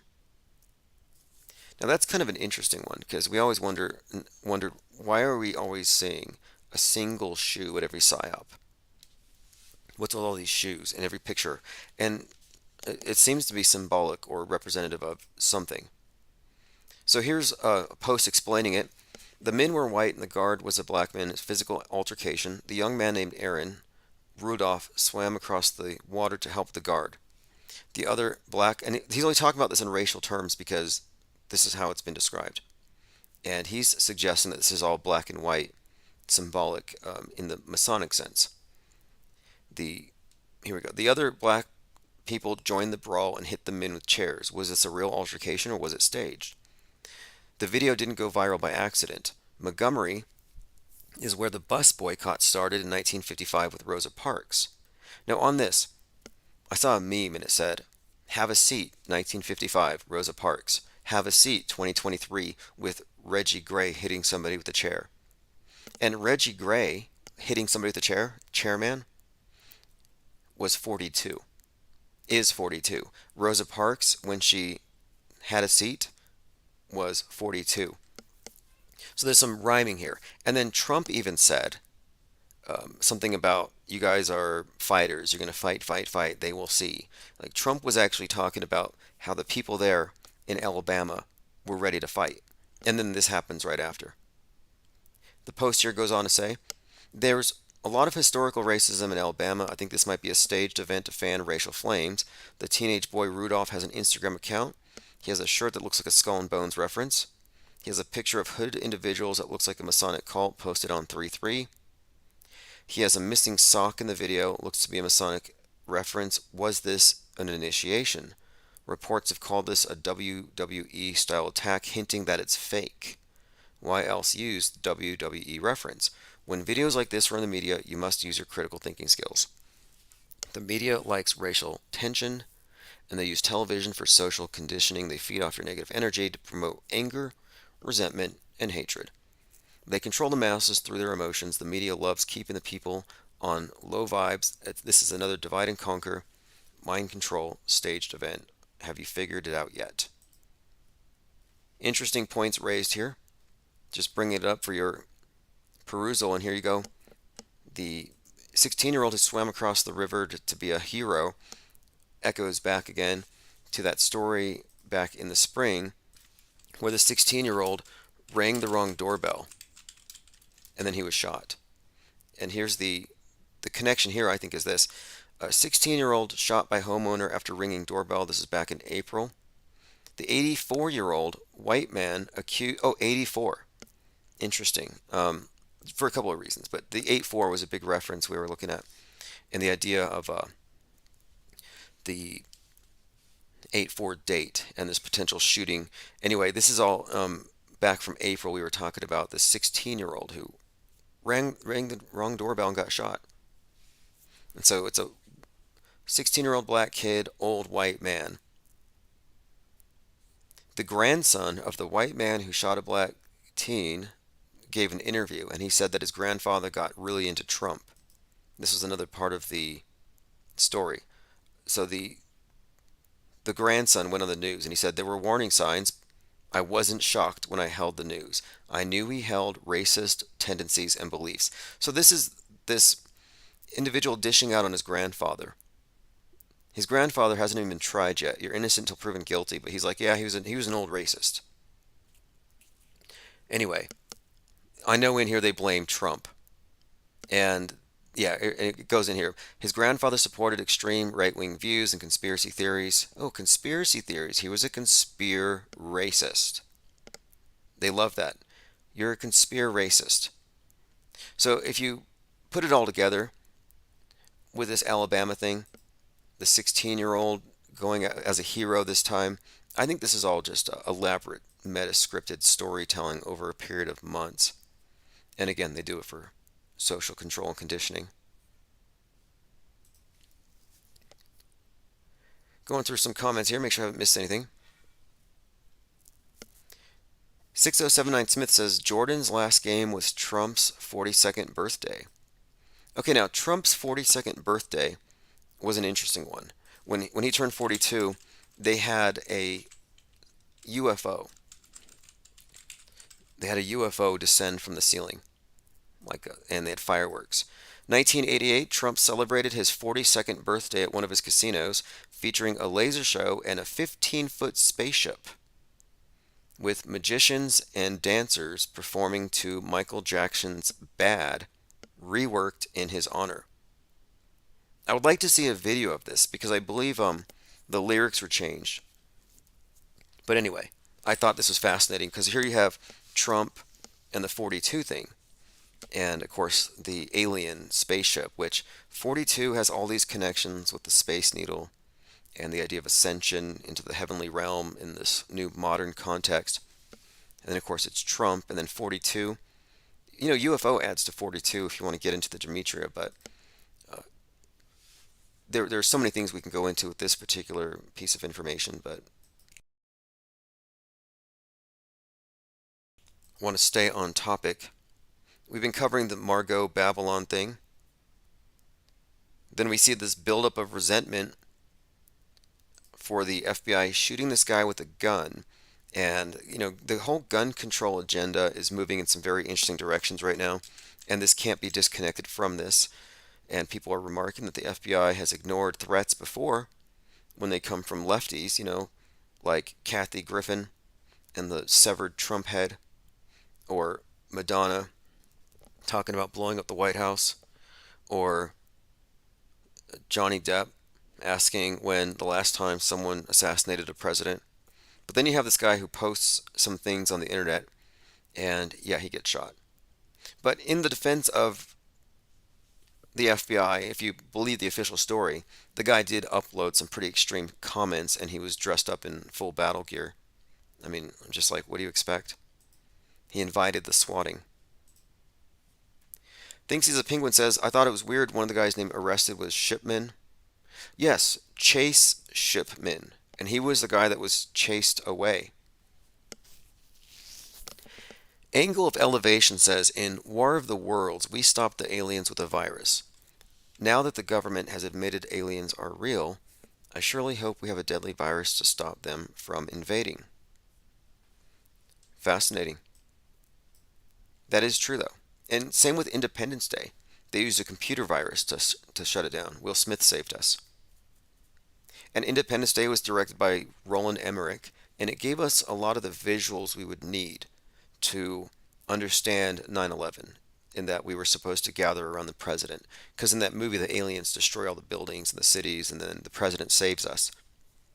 And it's notable that Roland Emmerich directed Moonfall, the 2021 film about the moon falling on us, because it gave us a lot of visuals that we'll need to comprehend the idea of space junk when China starts, or Russia, whoever, starts shooting down the 42,000 CubeSats.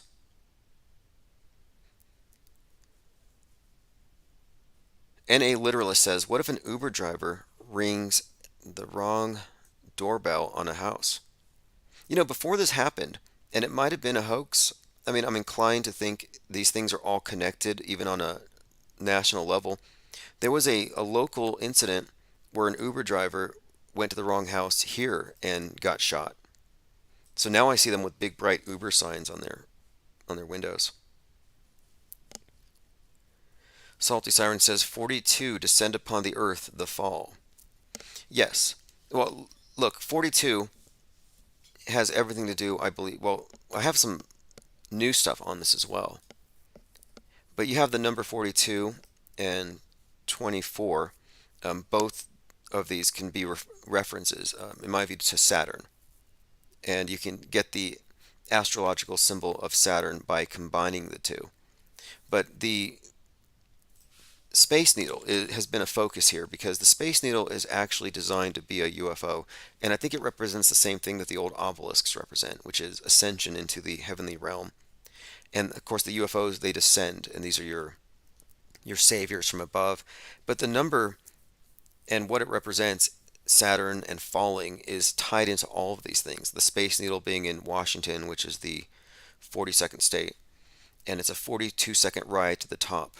The UFO on the Space Needle's 42 meters wide. Like the code is throughout, and it's very, very consistent. And it's the same reason why we see it throughout Elon Musk's projects. Here's a reference point to that thing about the domestic terrorists. Ex-Capitol Police Chief thinks multiple federal agents were in the January 6th crowd. There were 19 domestic terrorists at January 6th being tracked by the FBI.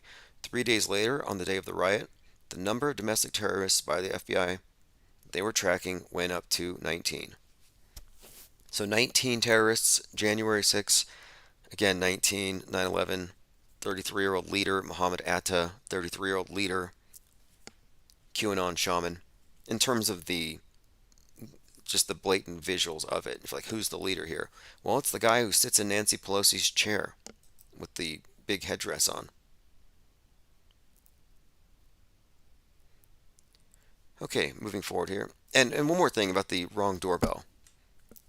That happened in a few places all at once, and it was being commented on widely. And then it stopped happening. Like they do this, they build up their narratives for a psyop to get some kind of legislation passed, and then they move on to the next thing. But it's not actually real most of the time, generally speaking. Like whatever it is they're hyping, more often than not, it's not real. And I noticed something else too. After the Allen, Texas shooting, there was a guy with a cowboy hat who claimed that he was first on the site and that he was rolling bodies to see who was alive and a girl didn't have a face. And then he gave CPR and he saved a life. There's all these, he's like a hero. Well, then the Allen Police Department, the APD, puts out a press release saying this guy is not credible. He's not a credible witness. What do you mean he's not a credible witness? He was on all the mainstream outlets, and his story was repeated in all of the big newspapers and all of the popular left-wing podcasts, and not one of them offered a retraction. So the propaganda of the girl without a face has already cemented itself in history, even though it's being called fake by the police, because somewhere within that department, somebody not in the know didn't get the memo. Like today, we're going to take some false reports from these guys because we are running a psyop. And that's an important consideration whenever we talk about psyops. We're not talking about a rogue news agency or small group hoaxing people. These are all top-down events that would require cooperation at levels that go up to the top of the media corporations and include government. I think the term is capstone event. Wolfgang Halbig used to describe these.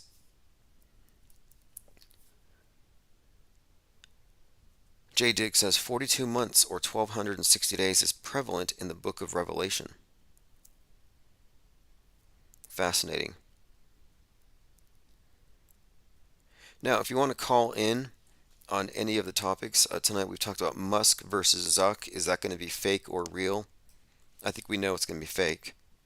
Can you imagine, like, Musk with a bloody nose? What do you think is going to happen? There's no way. Size-wise, Musk has him beat. I don't know if anything else really matters. Second, Barbie Barbie is Miss Satan and it's idol worship. That's just the long and short of it. They're not just Barbie dolls. It's not about feminism. It's actually about some kind of occult connection with a spiritual or demonic entity that takes up residence in an idol that's symbolically linked to it. And this is all that Kabbalistic magic. So in other words, burn your Barbie dolls if you don't want your children growing up worshiping at the altars of Mystery Babylon. But if they're in the movie theaters, they already are. You're in the black cube. We're born into this. You can't really fault anybody.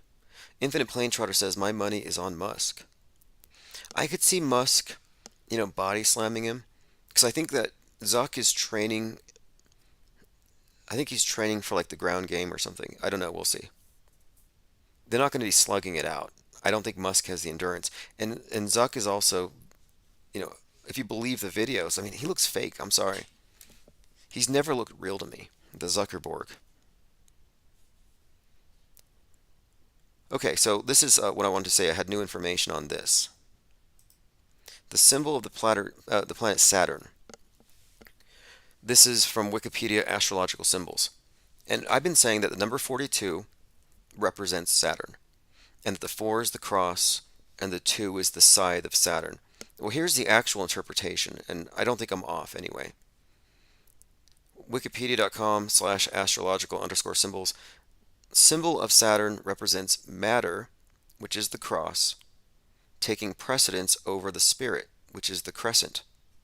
So we were talking about how the number 42 represents falling or descent, and I think it means the descent of light into the material realm, which is represented by the black cube. And the number 4 is the cross, and a cube is just it's a folded up cross, but these are symbols that represent this realm. Like Christ crucified on the cross is essentially bound to the cube, bound to the realm. And then the number of transcendence, 33, which was his age, is the age that you transcend matter. So if the 42 represents this, the domination of the spirit by matter, then the 33 in the ascension is pretty much the opposite, the overcoming of matter. But this is, again, this is the God of the world. They represent it in various ways. And when I say God of the world or Baal worship, I mean quite literally the earth god and the God of the harvest, which is what the Grim Reaper thing really represents. We're talking about cycles of life and death, the God of recycling, reincarnation. That's why it was 13 years after the towers fell that they opened a new one. 13 is their number of death/new cycle. Going through some comments here. Oh yes, Jeff Bezos' house didn't burn in Maui from what I saw. It might be a rumor though, it came from CBK News. But he's got a clock. Jeff Bezos has a 42, is that number? $42 million clock in the Devil Mountains, Sierra Diablo Mountains. $42 million clock that's going to last 10,000 years. And I think 10,000 represents the return of Saturn, which is 10,000 days. And then the clock itself is chronos, or time. Again, it's all the same. They have all their clever ways of paying homage and worshiping the god of this realm, the god of the time-space, the god of the Abrahamic religions. And if you look at the symbol of Saturn in any of these ancient depictions, you got Kronos eating his child. Well, it's not about cannibalism. Kronos eats the 12 children and then spits them out at the end of the year. It represents the 12 months. Father Time, Grim Reaper. It's just allegory, and these are personifications. But the Kronos eating the child is one, but the other common one is Saturn with a knife or a scythe killing a baby or stabbing a kid. And it's like, well, what are you seeing here? It looks grotesque. And when you look at this as allegory, it makes a lot more sense. It's just all symbolic. But the Abrahamic faiths are based on Abraham. And Abraham, if you look at the depictions of him, you have him taking Isaac to the top of the hill and he's about to stab him. And I would posit here that Abraham about to stab Isaac is actually just a depiction of Saturn in a new iteration, in this new cultural context. Here's an article from XX1133122111, one of the channels that was predicting that Trump would get a head wound on 8/4. He put a compilation of what he called Rocket Men, and this is a fascinating collection, and I think these are worth going through. We've discussed all of them, and I have some I can add to it. Donald Trump called Kim Jong-un, leader of North Korea, Rocket Man during his first term, and he tweeted about him. I spoke with President Moon of South Korea last night, asked him how Rocket Man is doing. Now, Rocket Man, Kim Jong-un, was born on January 8th. January 8th is the same birthday as Elvis Presley and David Bowie. Interesting as we go forward here. Now, I'm not going to read all of this, but I just mainly want to focus on these connections. David Bowie releases a song like a Rocket Man.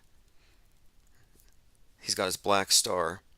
And in the Elvis movie, twice he talks about riding the rocket, no, riding a rocket to the Rock of Ages, whatever the hell that means. But now here's what's interesting. We're getting into the part that I want to add on to.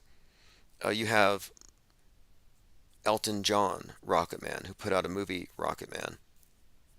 Elton John released his hit song, and recently a movie about his life was released entitled Rocket Man. The same black star as Elvis, Kim Jong un's North Korean flag, and David Bowie's album cover Black Star. Now, this is what I'm finding to be kind of trippy, though.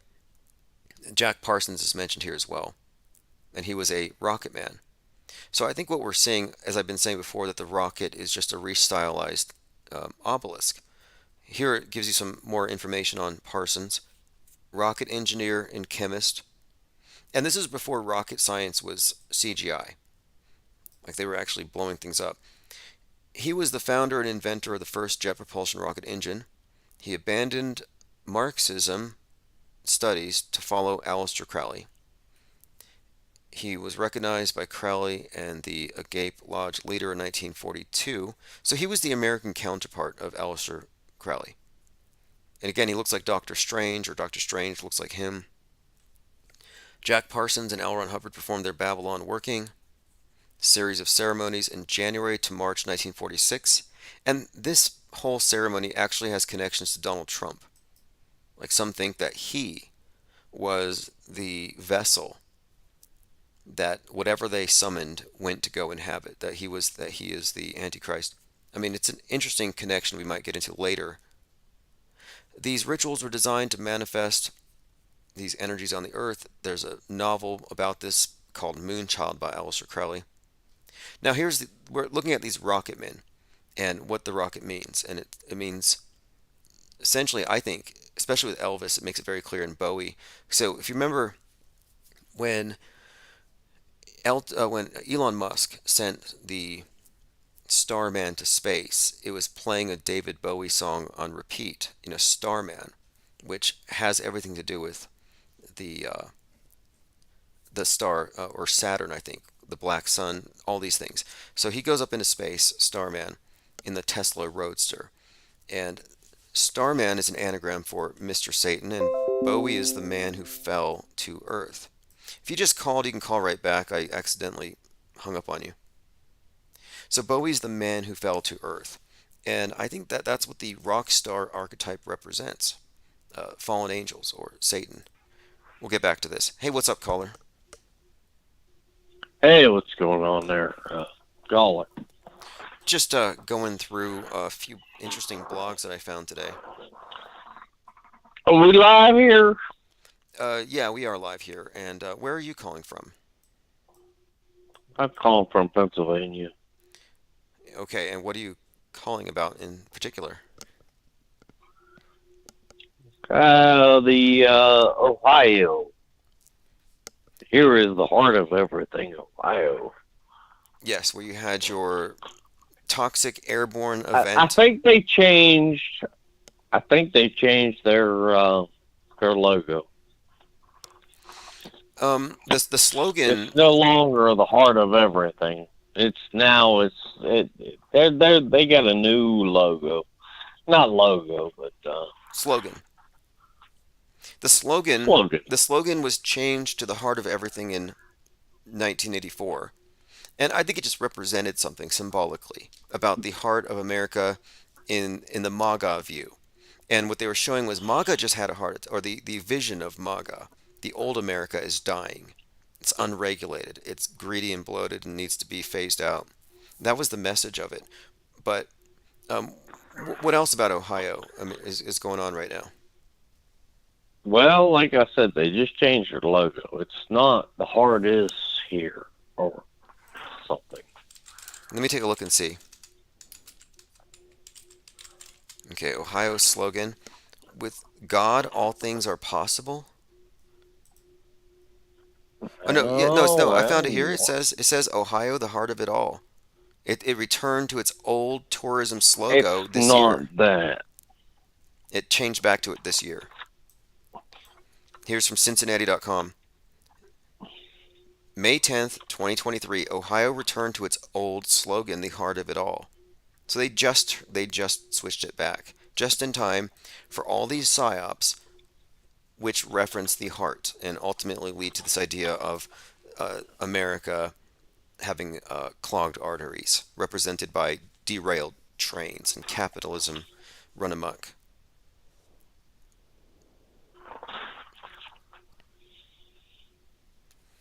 All right, now, Tim, you know I run into Ohio every day.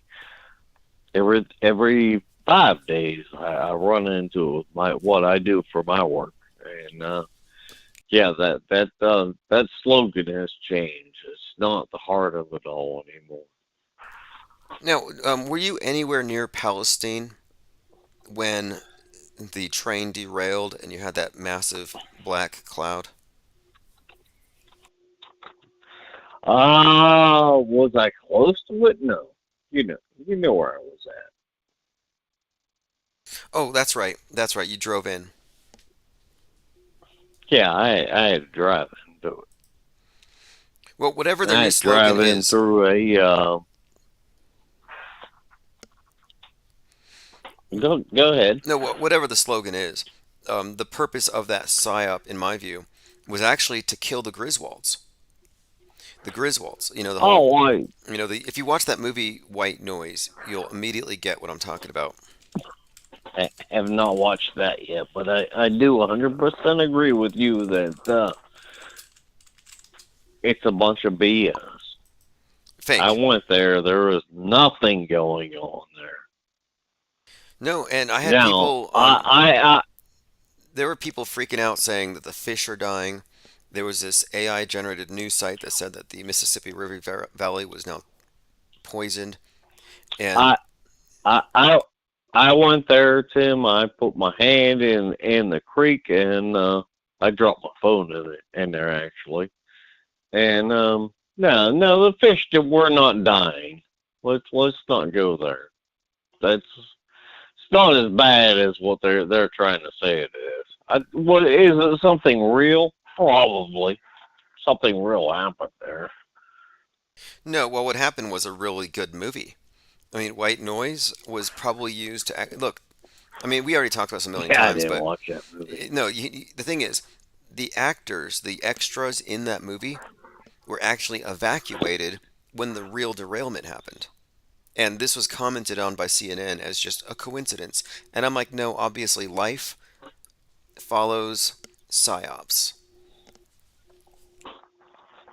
or psyops follow Well, life, or what? How does it work? We got to update this thing because it raises a few questions, about what causes what, or and they say it's eerie well, coincidence, but I'm like, no, it's conditioning. however you want to say it, it doesn't matter. I mean, I was there. I was at Ground Zero with the whole Ohio train thing. I have family that lives there, and they really do believe that this thing happened. So I mean, I got kind of both sides. Our side that says no, this was a psyop, and their side that says no, it's something happened. Well, the difference is this: So they believe something happened, and I don't believe. I know something happened that was televised. That I don't believe either. so the difference, though, is this: is that the masses are a bunch of believers, and they fight over beliefs. And I'm just saying that beliefs are worthless and impotent, and that they're there to distract you from actually knowing what's going on. And that's what separates what we have been doing here is we're separating knowledge from just subjective belief. I don't live in TV land. I don't live in a Netflix movie, but apparently the masses do. Wow, we know you don't believe in TV land. I don't either. But sad we have to say that. Like my frame of reference isn't this fictional construct, which I call the world stage. But I'm entertained by it nonetheless. It's just immersive entertainment. But we're surrounded by true Oh, would it? believers. It's definitely entertainment. As an IPR reporter, I go out there and I'm just looking for everything that they are faking. Uh, I'm in Pittsburgh, and they did that whole thing with this Bowers guy. What is that about? Oh, the Bowers guy who shot up the synagogue here like 7 years ago or something like that. Oh yeah, yeah, yeah. In fact, I believe it was. Why did it take like 7, 8 years to put an end to it? I'm pretty sure the rabbi there was Gene Rosen, repackaged like a new gig. But and look, for anybody who finds it in poor taste that we're entertained by the psyop entertainment complex, or that we find it entertaining, um, I read this article today by a doctor who's like 101, and he was talking about one of the things that has allowed him to remain in control of his mental faculties is he's always found things to be entertained by, things to be intrigued by. But entertainment is engagement, and I think we have to remain engaged. I don't believe in tuning out. I don't think we can go off the grid. I think that the approach that we have makes a lot more sense, for long-term sanity. Imagine how lost. I mean, I just look back at how lost I was. Not lost, but at the time I didn't know. But clearly, I was just believing whatever I heard from whatever sources I could get it from. I had some critical thinking, obviously, but I accepted a lot of things just as sort of a baseline. I even recall seeing the Earth from the ISS on a big screen TV, on a roommate's TV, and I couldn't understand why they were impressed by it, but it didn't strike me as fake. I just thought Well, it was boring. don't do that. I mean, ISS from your friend's TV. We all know that's a bunch of bullshit. Well, now we Come do. on. Now we do. Now we do. At the time, no way. You would have had no frame No. of reference where it didn't exist. Well, I'm calling you out, Tim. Thank you for all of the ISS bullshit. Well, look, the biggest debunk for anybody, look at the spacewalks and look at the lighting. That's the biggest debunk. The lighting underwater, it's underwater lighting. You can tell. Like when light is underwater. Hey, I got another call coming in. So if you want to call back in a bit, feel free. Yeah, Okay, cool. yeah, I'll call back in a Good bit. talking to you. All right. Infinite Plane Radio. Hey Tim, it's Pete Trippa. How you doing? Excellent. Very interesting How's- times. Always. I'm calling in about Maui. I don't know what's the conversation about tonight. Is it open phones or is there a direct conversation about something? Anything. We've had a caller from Maui, and that's obviously been a topic Oh as of really? late. So yeah, absolutely. It's what's your take on it? Okay. Well, so if just let me know if you can't hear me or anything. So I'm on other channels, and of course, the fringe here is a little bit more balanced and trustworthy, obviously at IPS. But I think it's really interesting how people catch the bait of the DEW weapons, or whatever they're called. Right? Isn't that stand for direct energy weapon or something like that? And Yes, that's tied direct to energy 9/11 and all weapons. that stuff. Yeah, I see that. I'm like, why do they fall for that immediate bait? Because they can discredit that. I And think it's hilarious. Yeah. Yes. Yes. So, and I think that's a good example of the guard railing that you speak of. We're supposed to experience it. Now, I'm still stuck in whether these events either have to happen or they are pushed to happen by the elites, or they naturally happen. So now that goes into a bunch of different categories that I probably won't go into today, but the burning, decimation, obliteration, which is representative of a nuclear attack, I think that's something to talk about on the show tonight. I mean, I don't know if you already did this, but August is nuclear. It's nukes fall, things burn, things blow up in August. I don't know why. I don't know, or they remember Brazil? When did No, you're right. I didn't really It do was any research. it was Beirut. When did Brazil? Yeah, yeah. Beirut in 2020, you had the 75th anniversary of Hiroshima and Nagasaki, and those two bombings were echoed by two August mushroom cloud blasts. And it was a thing in August. And it is a theme right now, it seems like. You're onto something with this. And it does seem kind of funny that here we are talking about Barbie, a bombshell. And the whole bikini comes from Bikini Island, and the bombshell is a reference to the bomb testing at the Bikini Islands. So you have this correlation between the islands and the nuclear tests, and I think there's something here. I think there's something here to. 100%, 100%. It comes across in the news.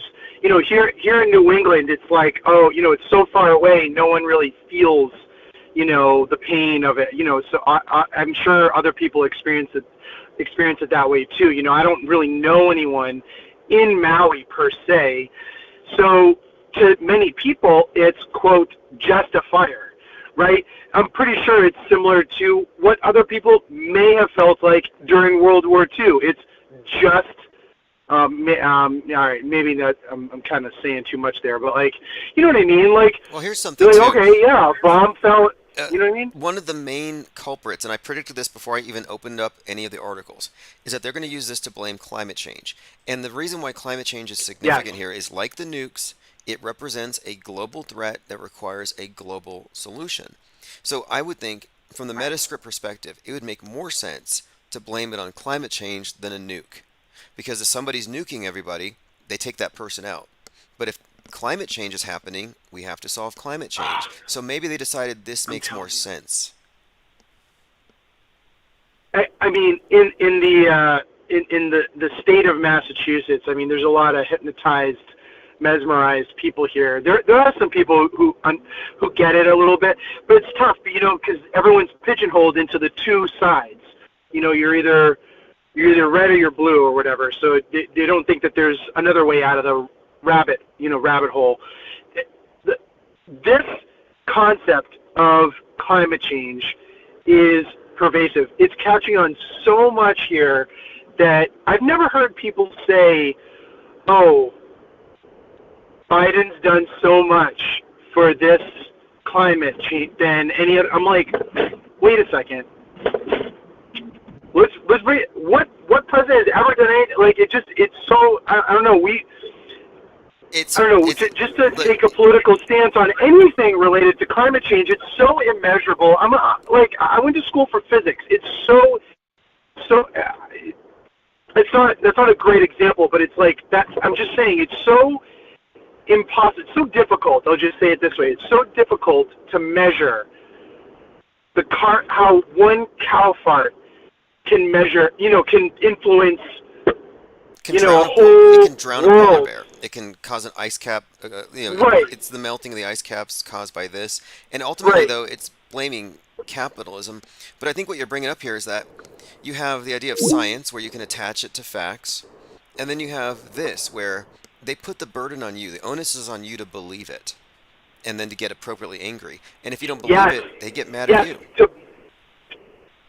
To blindly believe whatever the news tells us, and that's where I have found that either here at IPS or other groups related in some way, shape, or form to IPS. I'm sorry to say, I mean, that's just the nature of the beast. You have to go out. You have to see. You have to go into different rooms or whatever. But to have this month of August be like a month of, let's say, devastation, there has to be some cyclical event, like clockwork, that they know is going to happen, that they can predict, and that they know that they can influence, and just say, okay, yeah, maybe the sun was hot enough. I'm just using this as an example. I don't know if the sun... I think you might be onto something. I came across this thing today where somebody correlated, because we're on the final day of the dog days of summer, which is the dog star Sirius behind the sun. And according to the occultists, this means that the sun's power is magnified. And on the 8th of August, this alignment occurs. There's like some kind of a portal, they say, but it's the alignment of Orion's belt with Sirius. So you have this alignment with the sun, and that seems to correlate with the timing of this fire. So there may be, and look, we had a random big fire lighting up part of the city here, and then a random fire to the west, and it could be coincidental, but I've observed enough correlations between summer solstice and fires that I started to think, okay, we got to look to see if this is part of a bigger Yes. pattern. Yes, it is. You're hitting the nail on the head, and that's what I'm trying. I'm probably a little bit more woo-woo in the sense that maybe fires like this are supposed to happen, and I tend to believe that, although I try to take a more of an IPS balanced approach where,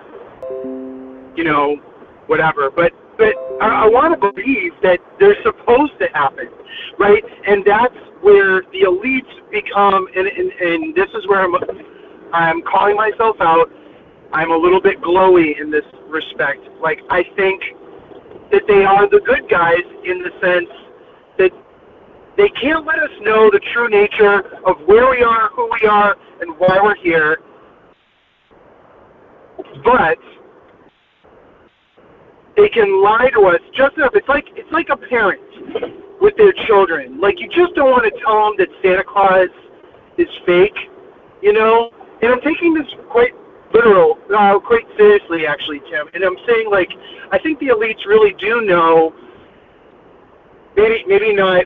I'm actually I actually don't think that Bill Gates knows the true nature, but there are people above him that do know that this is either a flat plane or some version of a realm that they know more about, kind of like the vibes of Cosmos kind of version that we talk about often here, where, something like the Earth goes through like an icing and cooling, or I should say heating and cooling stage, like a clock, right?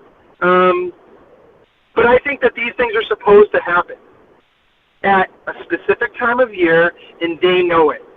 And maybe the Bill Gateses do know the clockwork function of it, but they don't know the why, or how we're even here. I mean, this is really like, so we've talked about how we, in some cases, we're philosophical scientists, and this is a real existential question, but we don't know why exactly we are here, and I think that's the control part and why they need to cover it up, because if even like, I think you said this a couple nights ago, if even like 10% of the globe figured it out, it's over. It's like a domino. It's how Tim Ferriss, I don't know if you ever heard of Tim Ferriss, the 4-hour work week. I'm big into personal development, but like he calls it the big domino in marketing.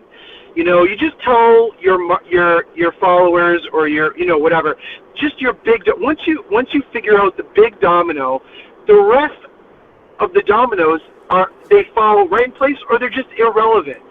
And what I'm trying to say with that is, like, the elites try to guard or guardrail the big domino.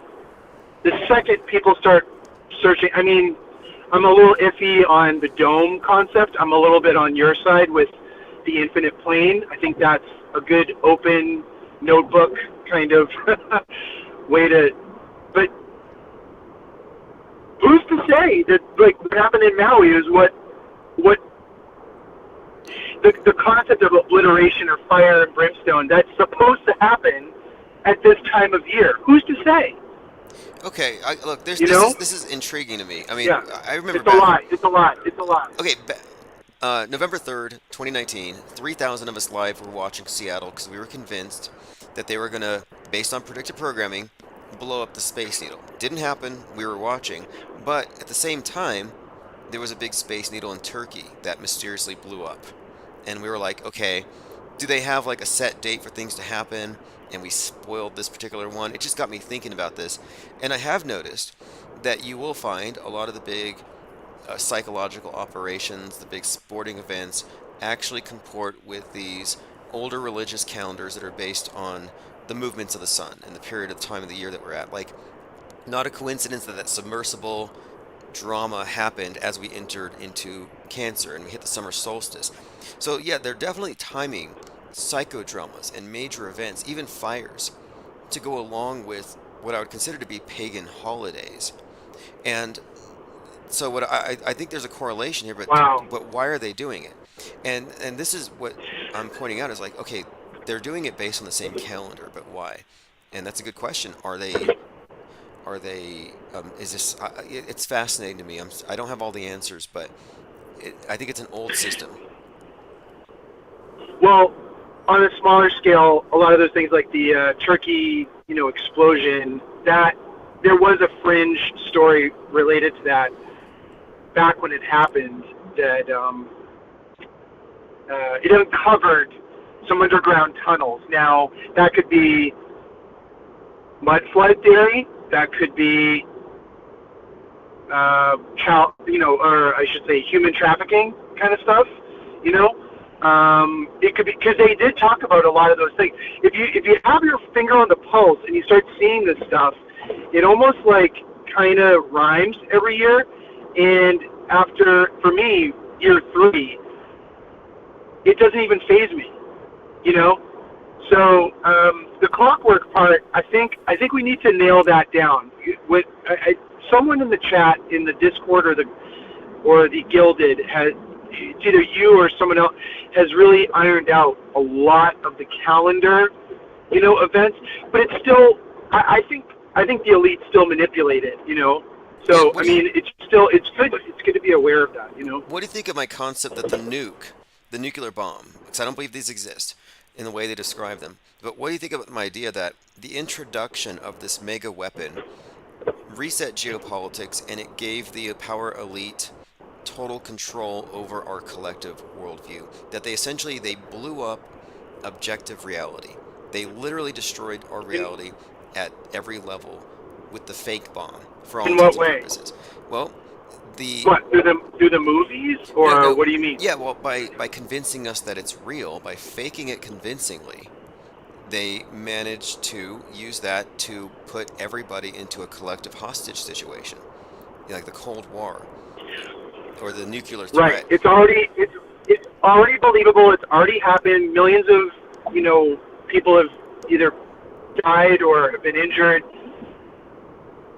It's to the sense where it's in the history books. I understand that.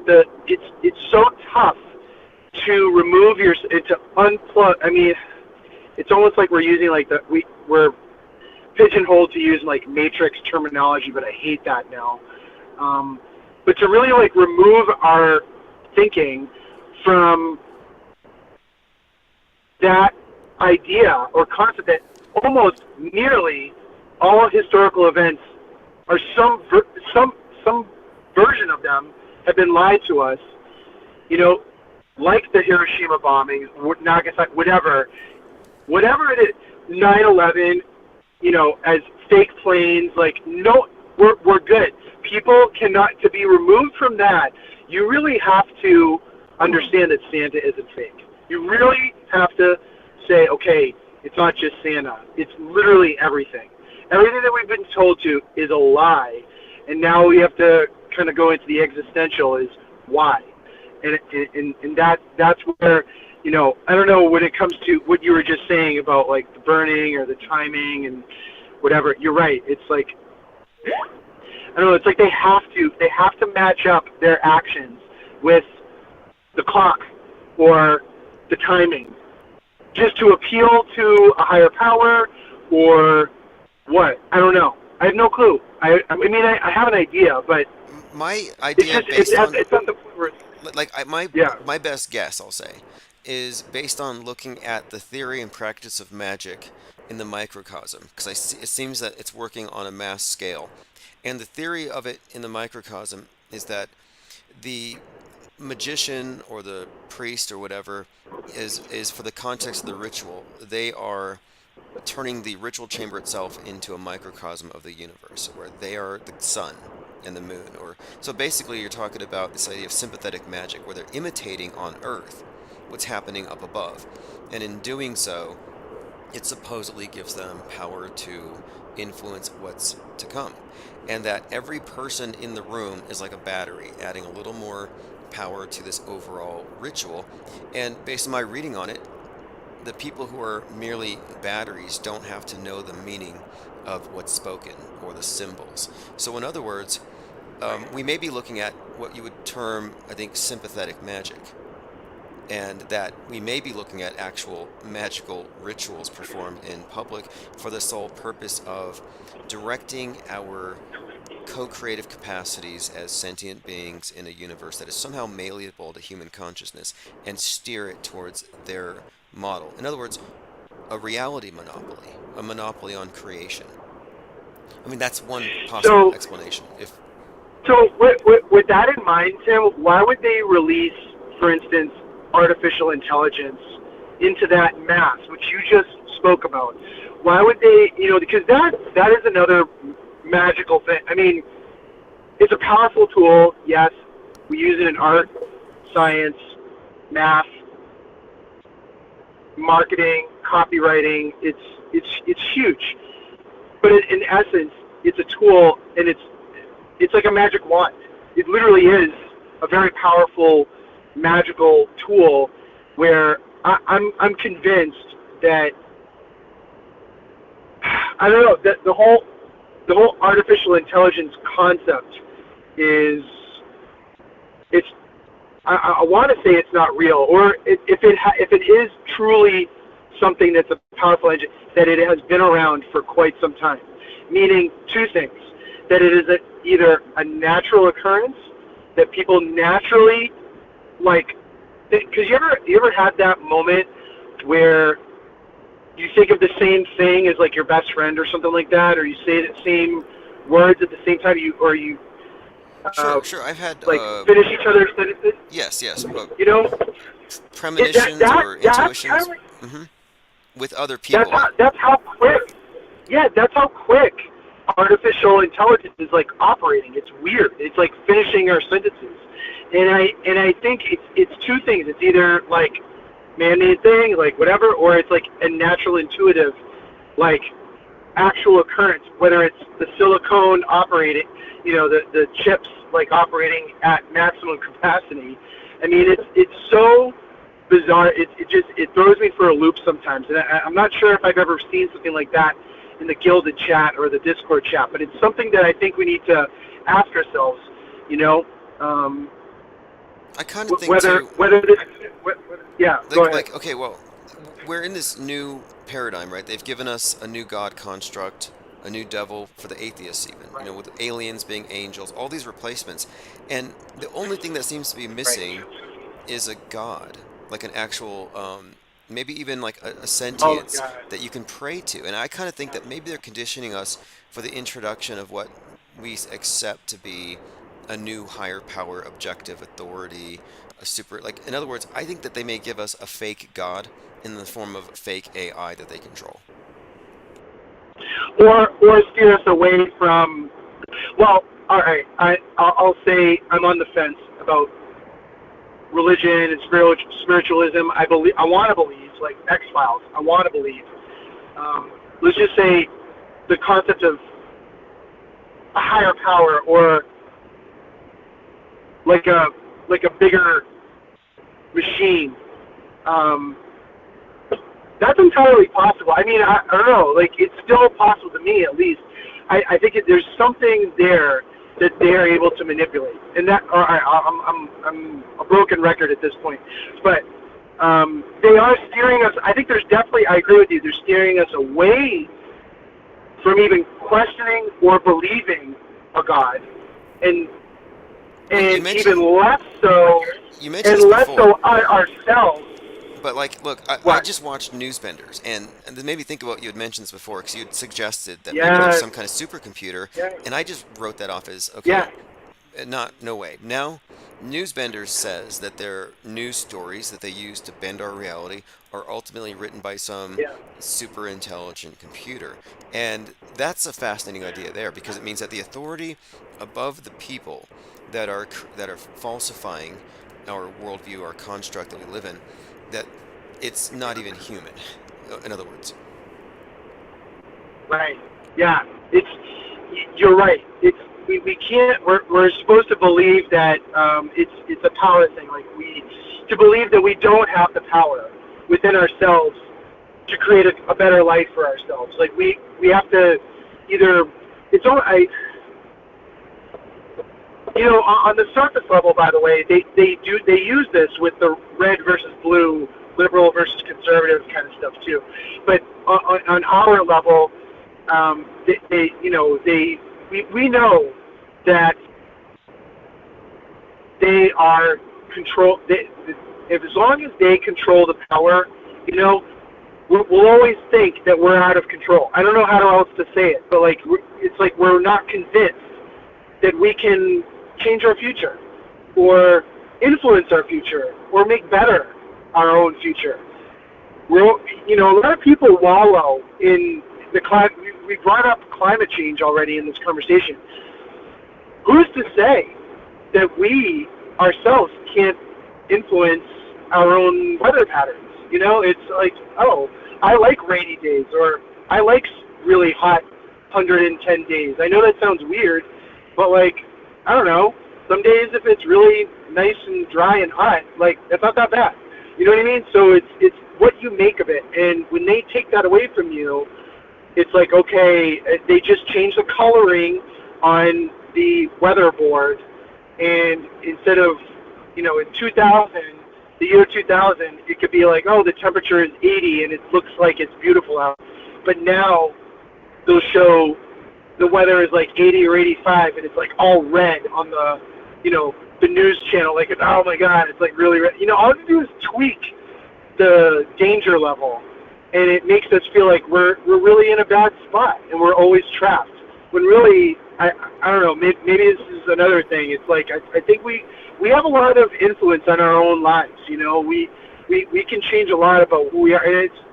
But whatever, it's not this conversation.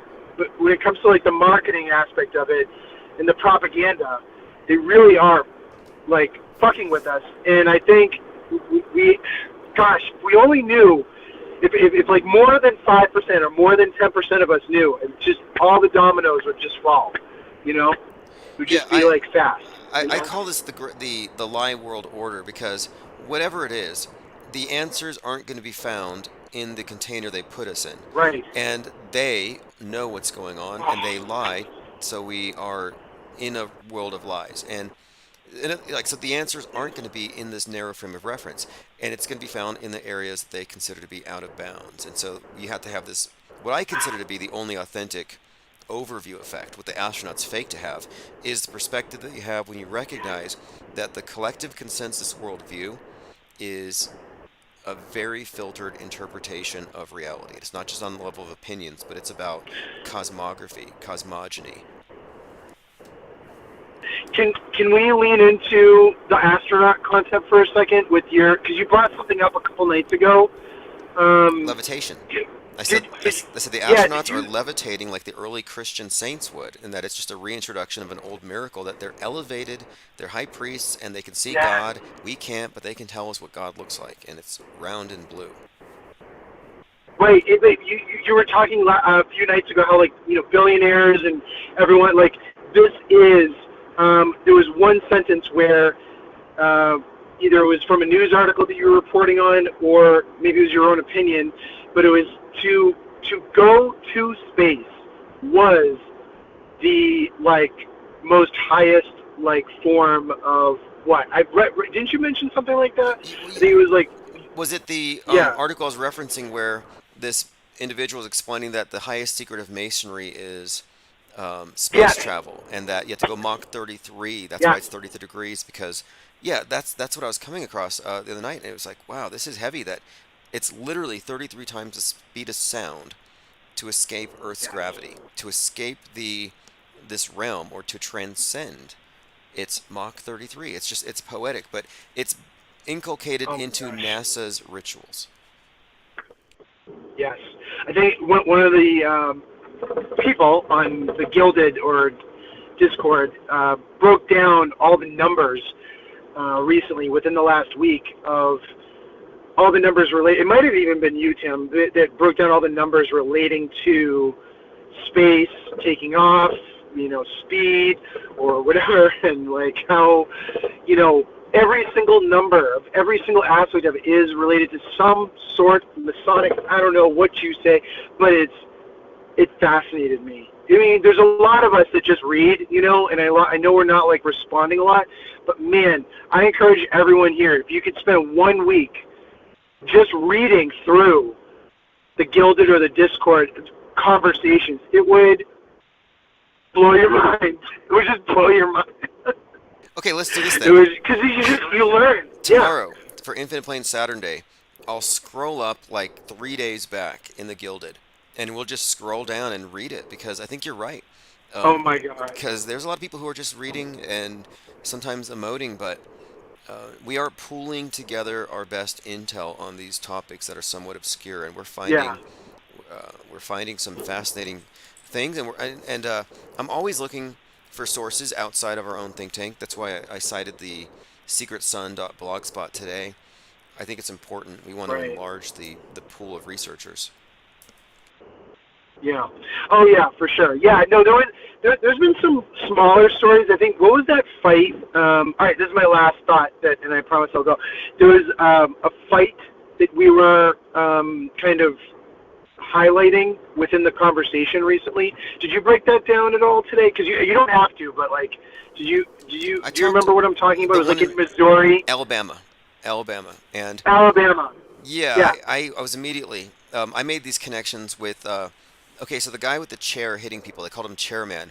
His name is Reggie Gray, and I immediately think Reggie means king, Gray is black and white combined. He's 42, and he's hitting people with a chairman. And this harkens back to Alabama Rosa Parks, 42. So it's like 1953, have a seat. 2023, have a seat. And it's the same kind of dynamic in the Okay. But anyway, go on.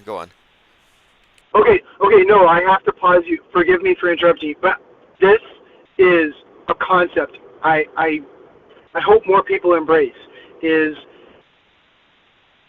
a couple things. That shit happens daily all over the United States, maybe even the world. I don't know. Just crazy shit. Like when I used to live in D.C., all around New England, stuff like that, some shady places, stuff like that fight happens. It just happened to be on camera, and I think it was just so happens the names lined up. I don't know who's the director or the maestro of this charade, but it just fit a narrative, and they had to propagate it up or bubble it up to the surface so that everyone could see it.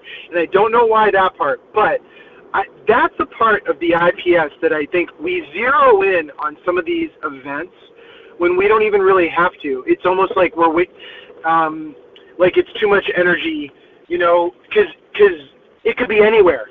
They're just specifically, maybe the sun or the moon or the stars were aligned in that spot, and they're like, okay, hey, what's going on that day in Alabama or Maui, let's say, and let's make that like a big story. This one, I onto something? I saw this one and I thought, this is not even worth noting. It's not impressive.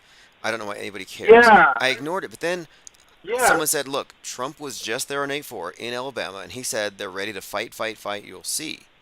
And so maybe they were like, let's look for something in Alabama so we can blame it on Trump. Right.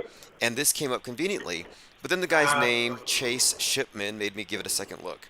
And then third look. And then the chair connection. And I'm like, watch there be a 42-year-old. And like the main character's 42. I'm like, okay, what are we looking at here?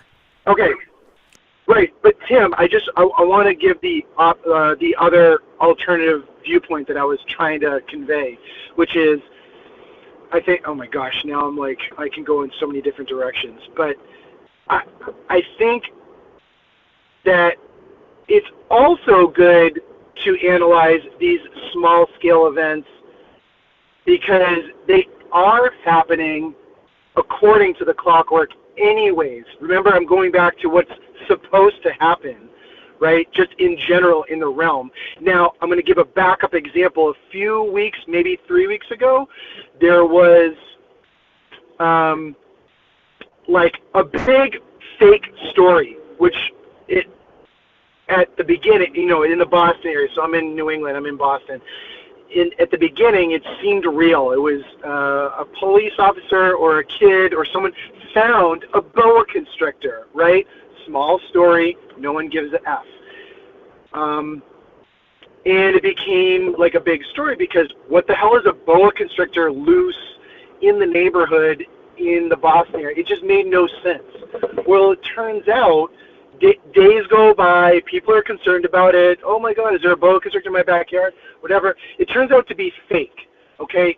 Moral of the story, if we analyze at the end of July, beginning of August, there's actually like that 13th zodiac sign, the snake. It's kind of comes after, Scorpio, I believe. I'm juggling the story a little bit. Yeah, I know what you're talking about. The snake is a big, serpent.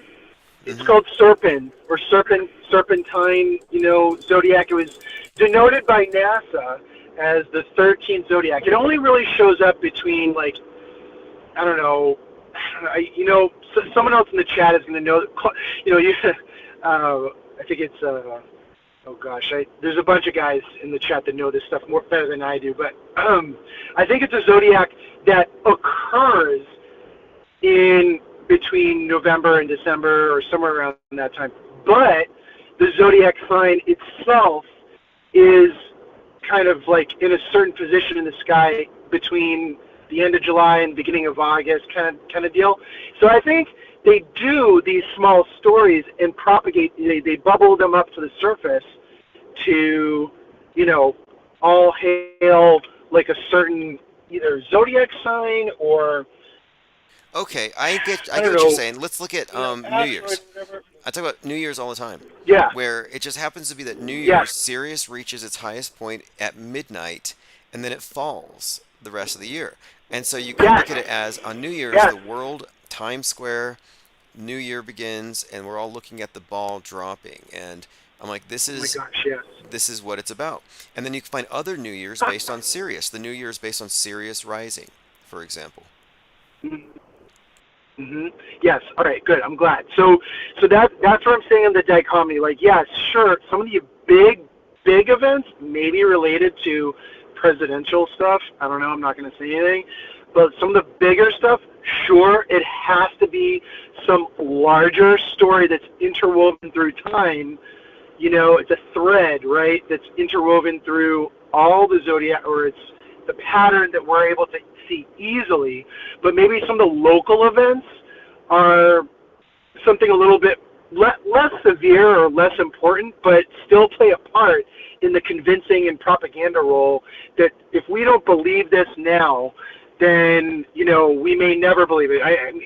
It's tied to climate change. It's tied to a lot. Politics, I could go into local politics, and how that is flipped around. It's really fun, Tim. But anyways, I don't know.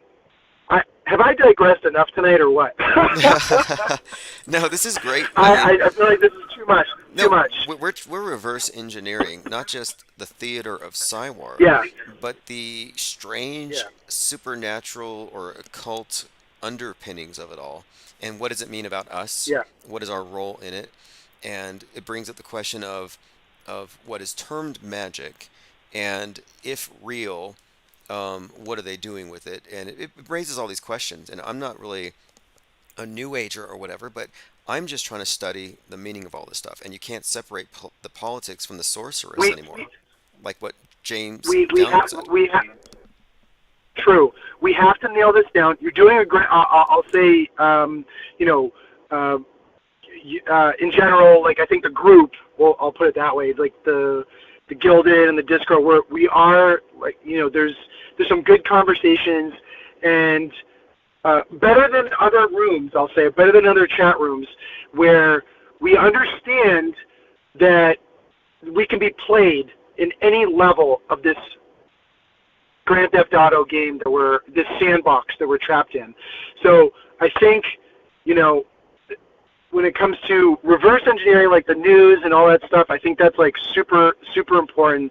I don't know if we're there yet, and I know I have a feeling you might feel the same, think the same way, but we need to nail some things down because I want to be at a point where we can predict stuff better, right? Does that make? Do you feel that way too, Tim? Do you think? I should say not feel, but do you think that we should be predicting stuff a little bit better too? Because Netflix is great, seeing movies in the theaters is great. Yeah, it's predictive capabilities, but I think there's more to this stuff. What do you think? I think that you are probably onto something here. Like, for example, when Gabby Petito was kidnapped, it pretty much correlated with the story of the Spring Maiden being kidnapped by Hades and taken into the underworld for the fall, and her remains are found as we enter the fall on the 22nd of September. So I'm like, okay, there seems to be a structure here where it's based on this ritual calendar, this pagan calendar, and you can look at witchcraft or druid rites, and so you might get an idea of what to expect on the smaller scales. But now we're living through this great reset. So I had been looking, when they said great reset, I had been looking at this Jupiter-Saturn conjunction 21 rather, of 2020 as comporting with the new age, because they're saying that we're moving into the age of Horus or Mars, whatever you want to call it, but that this new age represents this total transformation, and they've called it the Great Work. And they've called it this since 1906. So I'm like, okay, or 1904 when Crowley put out this book. And the Freemasons, like, I guess, Manly P. Hall and others, use the same phraseology, the Great Work of Ages. So here we have the Great Reset and the Great Awakening. So clearly, this setting of a pattern according to some astrological template is how they operate, both on a macro and on micro scales. And when it comes to ages, epochs, or even just the year. Just to continue the propaganda, right? Is that kind of because they have to, or else if everyone figures it out. They are the scribes of the God, the media. They're the intermediaries between creation and our perception of it. And so you said predicting the future. Well, after COVID came in, it's like, okay, they phased out Islamic terrorism, but they established a template for a domestic violent extremist, I guess you'd call it a domestic equivalent, and that would be the QAnon radicals. So one prediction I made was, from here on forward, expect 19 years of domestic terrorism as the main threat. We're no longer afraid of Muslims. So I think we can make predictions, like general predictions and trends, when it comes to the Psy-War in that sense. We can predict that lockdowns for the climate are probably going to follow now that we've been trained on the virus lockdowns. And then I've also recently come to believe, I think this is the case, that much of the moral panic that we see on the right is actually the psyop equivalent of the intimidation of the left by the anti-vaxxers and the virus. So in other words, I'm saying that there's the pandemic model to scare people and the moral panic-demic model. One is traditional fear, traditional sin. One is the new age sin, the trend. So yeah, we are doing this reverse engineering, and we need to get better at predicting and at spotting these trends. Absolutely. I could go off on more on the politics of it, but it's not for this conversation. It's so surface level at this point. We're just so far past that. It's like, it's crazy. The politics aspect of it, just to me, can be summarized in propaganda. It's just what can they do to convince us, one way or the other, that they're either on our side or they're not on our side. You know what I mean? It's just to keep us. It's like a carrot, So. Well, one more thing, because you had mentioned that you're kind of tired of the Matrix thing, and I understand that, and I want to bring this up because it's pretty clear to me that the red pill versus blue pill is a false dichotomy, that they're both in the world stage media ecosystem. And so in other words, the red 100%. The red pill has always been a false awakening. Always. And that's why they packaged it so slickly. So just bringing that up, that I think you're right to say, that's why I put out an article last week, Beyond the Red Pill. Yes. Yeah. I saw that. Yeah, it's easy to fall into the two categories and to not really realize that there could be multiple categories. I don't know how to word it, but hey, Tim, this has been great. I really do appreciate you, and thank you very much. Yeah, likewise. Thank you for calling, and thanks for Yeah. commenting. And I think for Infinite Plane Saturday, I will take a walk through the last week in the Gilded, and I'll introduce some people to it. Okay. Yeah, definitely. All right, cool. Thanks. All right. Good talking to you. Have a great night. All right, thanks, Tim. Take care. Bye. All right. So does life imitate psyops, or do psyops imitate life? How would you rate the quality of this call? 1 star, 2 star, 3 star, 4, or 5? We'll give it a 5 star. Elephant Tusk says the entire material world is created to imprison and capture energy. Yeah, okay, on that, like the idea of the realm, the material realm, transcending it, the number 33, all the coding they put into it, the number black, or the color black, like magnetic. And it makes me think of the supposed magnetic rock at the center of the North Pole, according to Mercator and John Dee. This 33-mile circumference black magnetic rock at the center of it all. And, it's all just really intriguing to me because I think it's all likely like some kind of explanation for incarnated beings. That's the best way I can explain it. And before we got into the call, I brought up the Elvis, Bowie, and all these Rocket Man connections. How Starman went through a rocket to space, and Starman is Bowie, the man who fell to Earth. And Mr. Satan is an anagram for Starman. And Satan, we're talking about falling to Earth, so a falling star. Star is light. You see it fall, but it hits the ground, and it's rock. So the rock star and the embodiment of Lucifer, the devil, or Satan, that these rock stars like Bowie, and they associate themselves with their iconography. And I'm saying that they could represent the descent of light, the falling into material existence.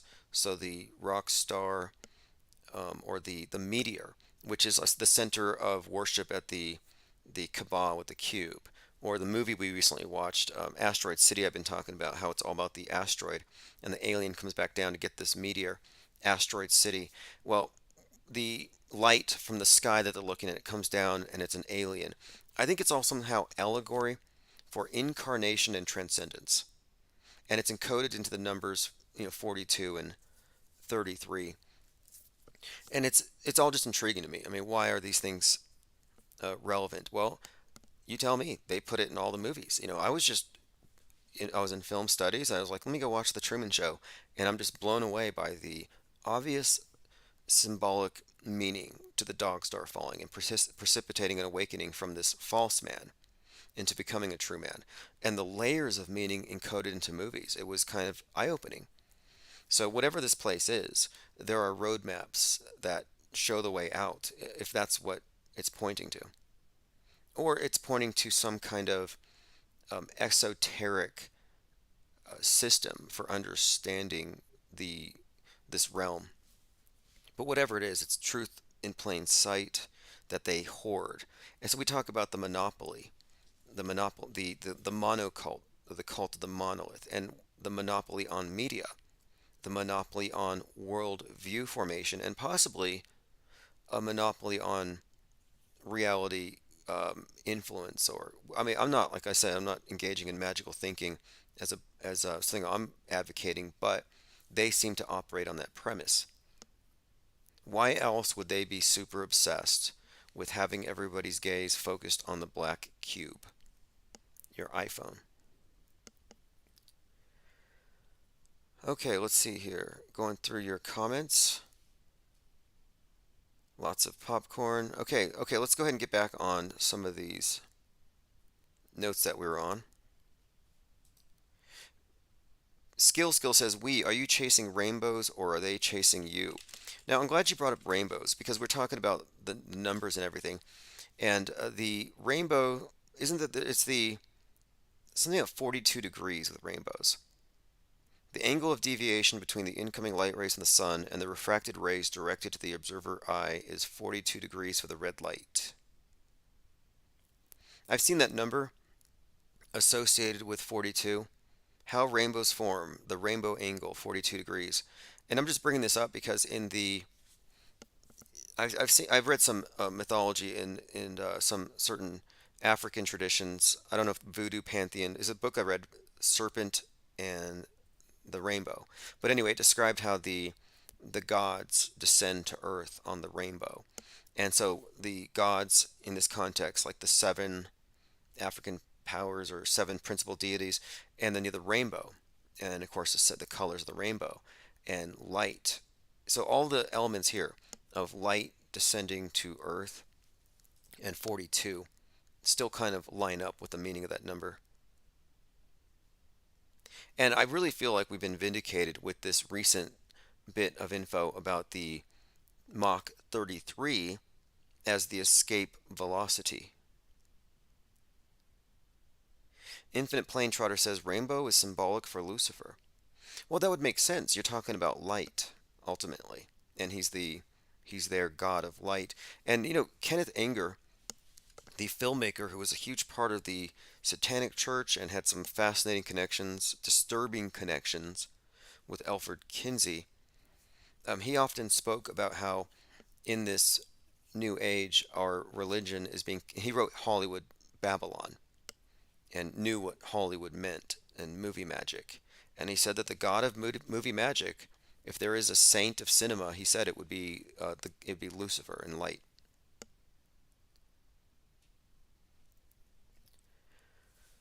Okay, let's see here. Elephant Tusk says somewhere over the rainbow, lots of programming in the Wizard of Oz. Yeah, the Wizard of Oz. There's so many layers to that one. It could be the Wizard of Oz, like an ounce of gold, follow the yellow brick road. There's the monetary version. I tend to think it's also the wizards of Oz that run this place, possibly even Wizards of Osiris. And the Wizard of Oz has his full name is something like Oz Pinhead. It's actually his full name. There's a whole list. It's like an acronym.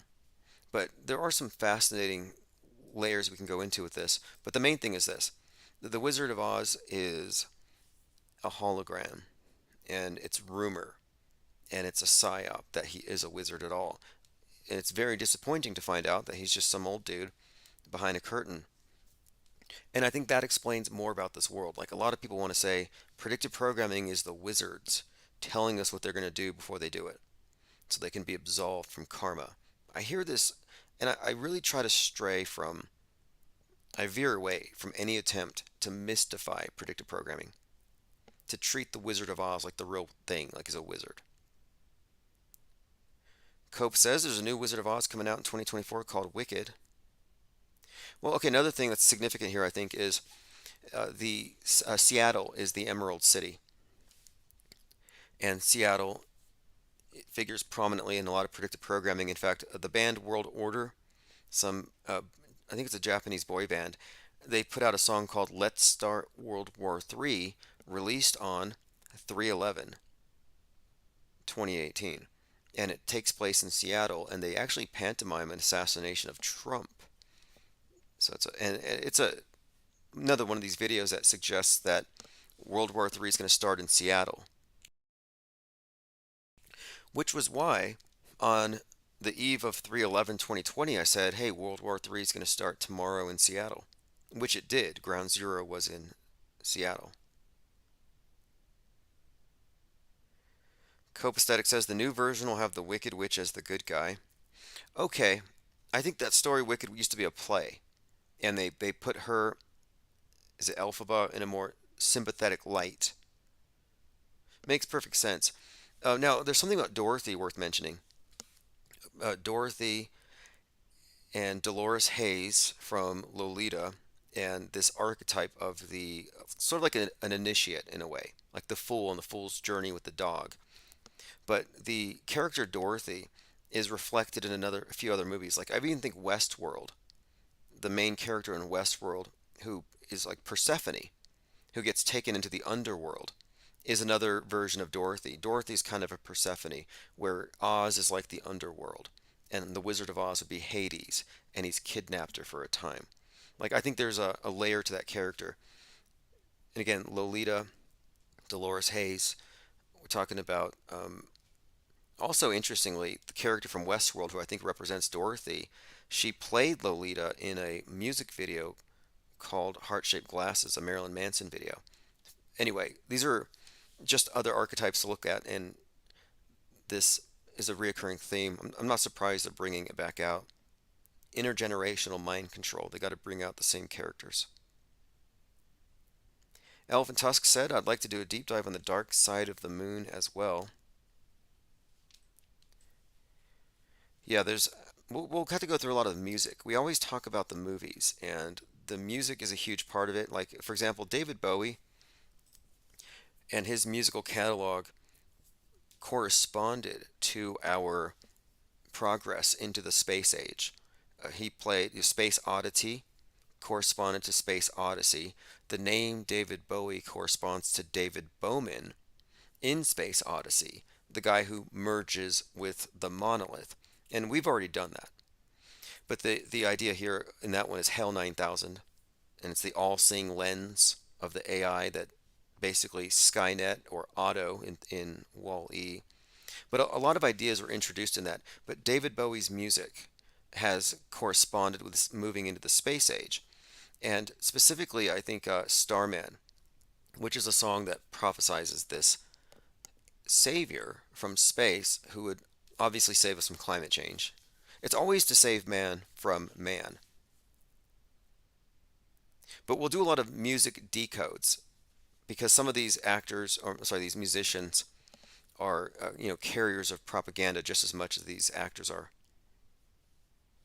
And album covers are pretty fairly well represented in a lot of the predictive programming, obviously. All right, let me go ahead and continue through my notes. I want to make sure we haven't missed anything.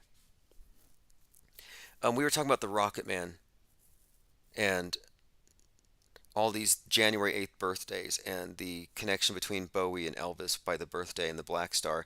Bowie dying just after he releases this album on Elvis and his birthdays as well. And strangely, Elton John, another Rocket Man character. Don't want to get too far down into this, but maybe I'll do a follow-up tomorrow because I think what the main point is I want to bring is this, is that these rock stars seem to be icons, just as like we brought up the Barbie character or the Red Witch, their Babylon goddess. Well, the rock star, I think, is another object of worship, and it represents this savior or conditioning us for a savior. I think that's what a lot of it is. Strange as it may sound, I think we're being conditioned to accept a new type of savior from above, which is probably programmed into us. Like I think they tap into primal fears, and prime like basically, for example, there seems to be an obsession with making us agoraphobic, and it seems to be we're hardwired to fear retribution from above, from the storm god. It just seems like there are certain things that we're just predisposed to fall for, and I think that idol worship is one of those things.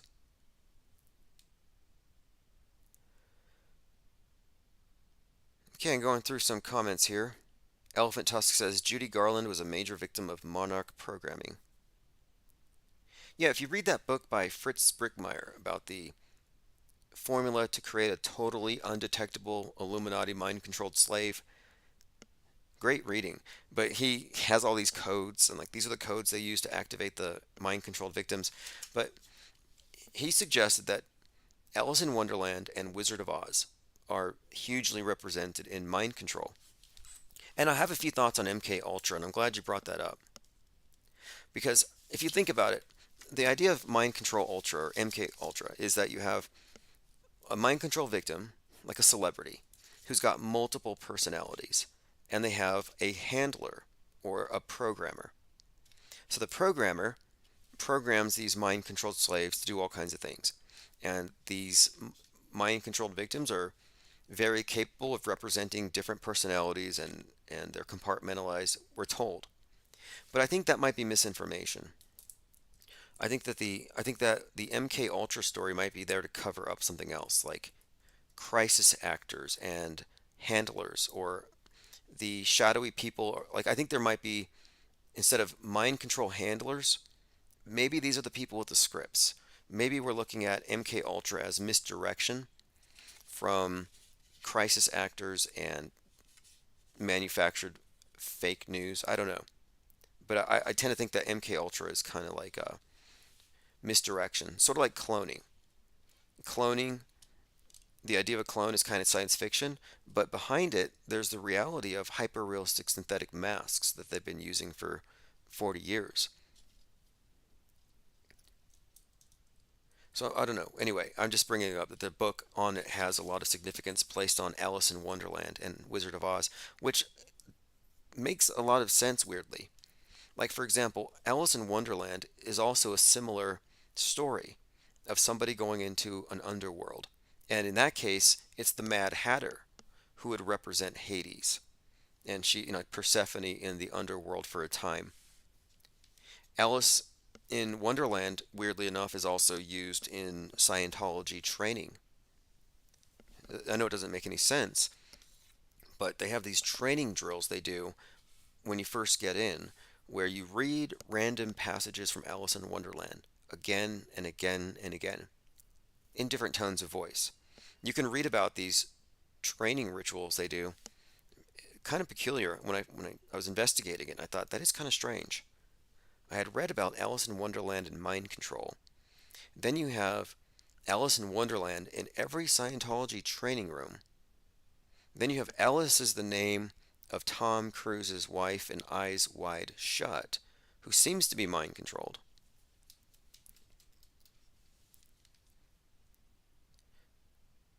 But anyway, there's probably more to that we should get into later.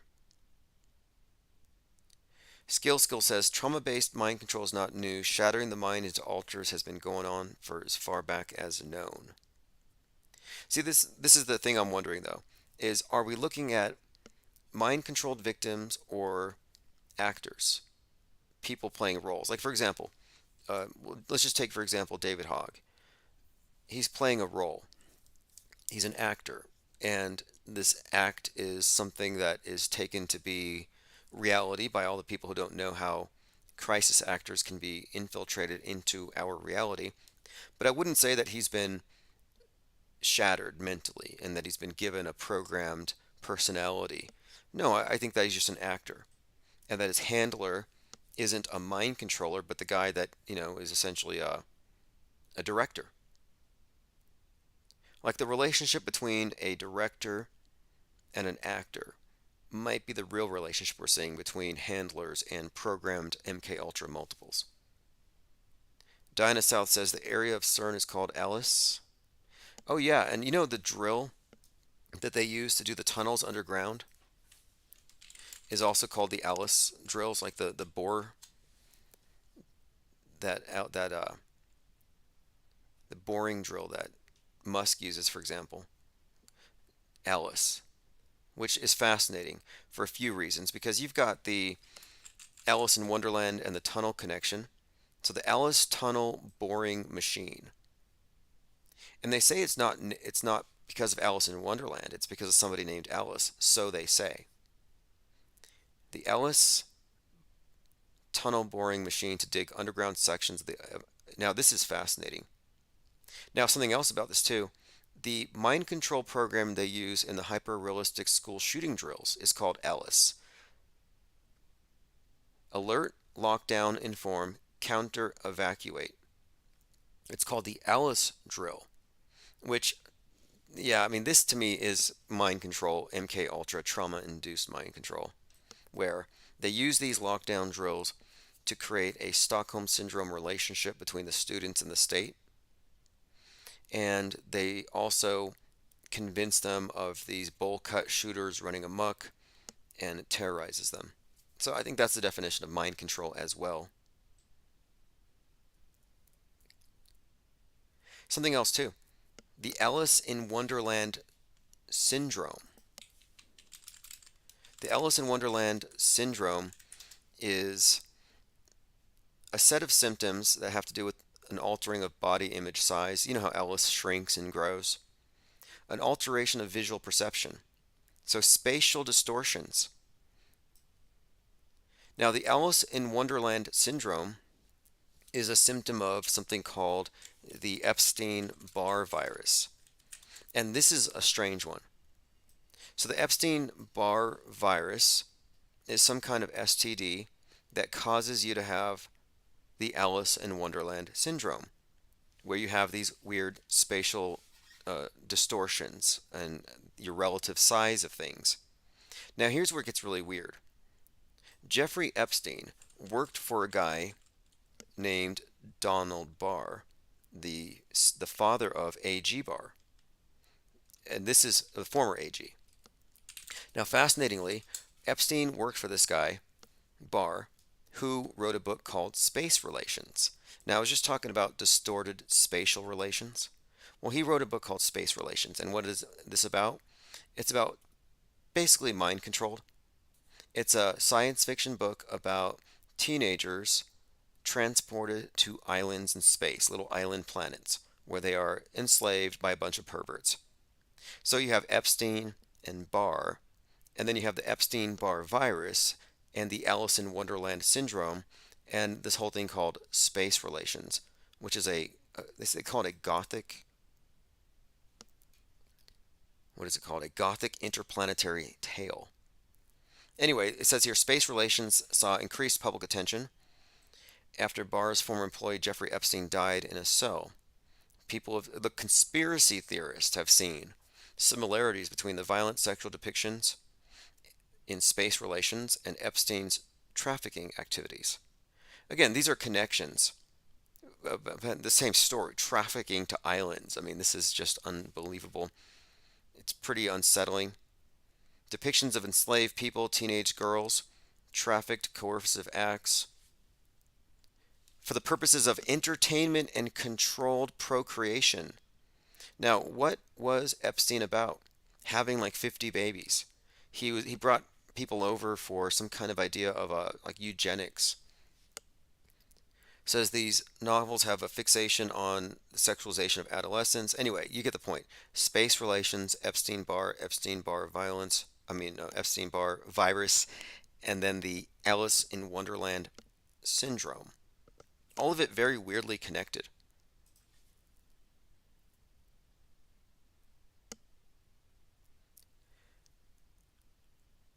Okay, let's see. Diana South says Alice, a large ion Collier experiment.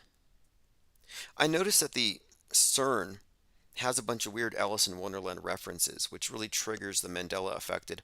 And I think CERN is ultimately, when I saw their ceremonies in Switzerland with the horned god, it looks like the QAnon shaman kind of, but this like hairy guy with goat horns comes out. And I'm like, that's got to be Cernunnos, or Cernunnos, the witchcraft god. CERN, and then Cernunnos. The horned one. Archaic, powerful deity worshipped as the Lord of Wild Things. And this is sort of a sort of a Baphomet. I think it might be the same thing, but he's a god corresponding, I think, to the same thing, god of nature.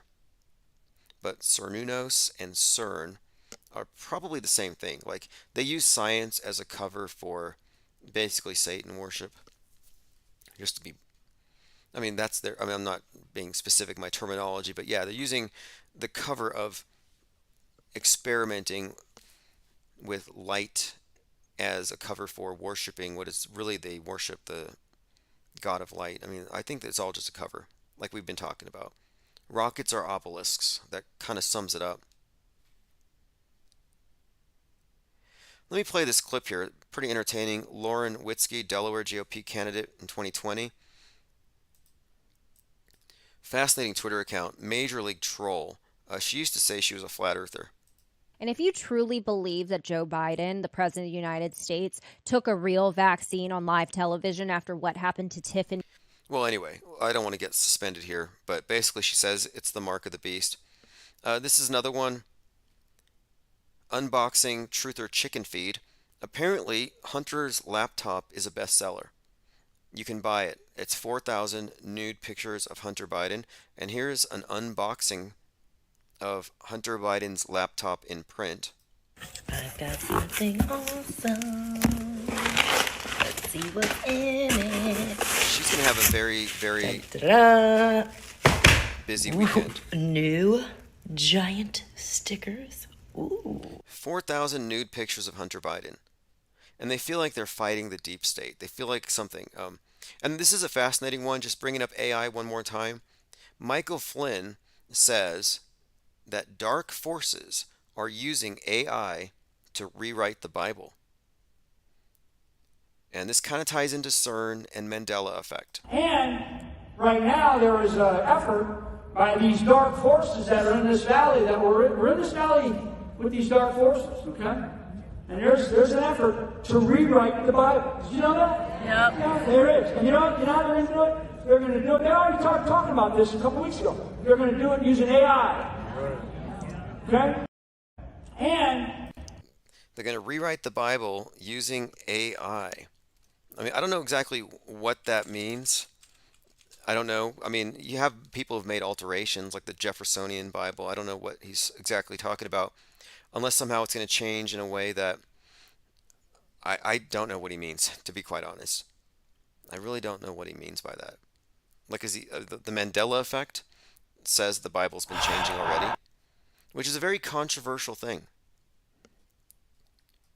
All right, this has been great. I'm going to go back to the 24/7. We're going to go ahead and turn that on and subscribe to get the archives sent to your inbox.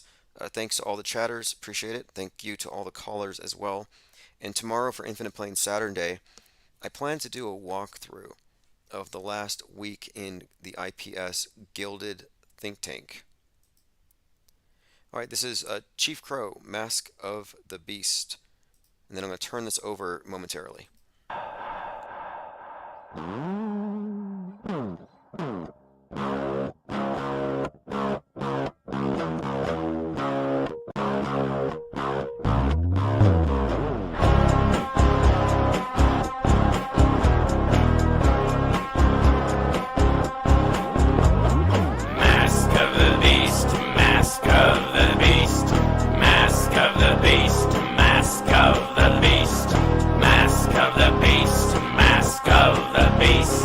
Faceless cock, another NPC.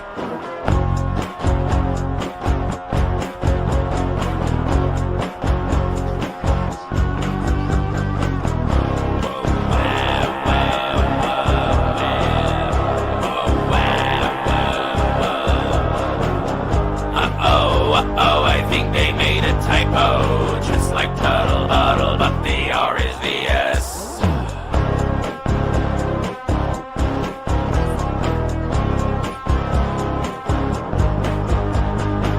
Everyone's gone totally retarded. Auto believers of the television programming. A 33 with a double E, yeah.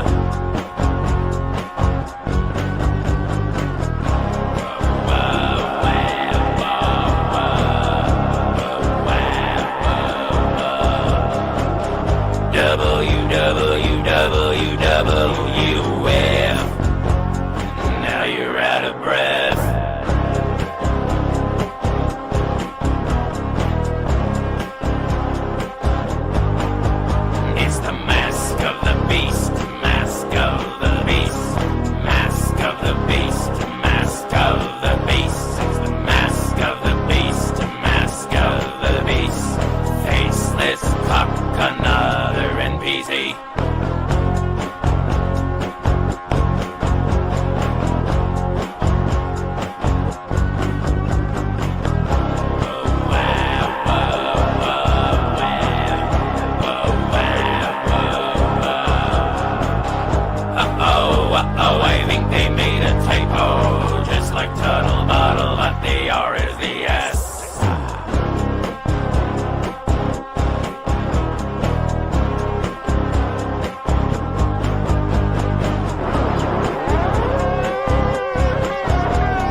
me.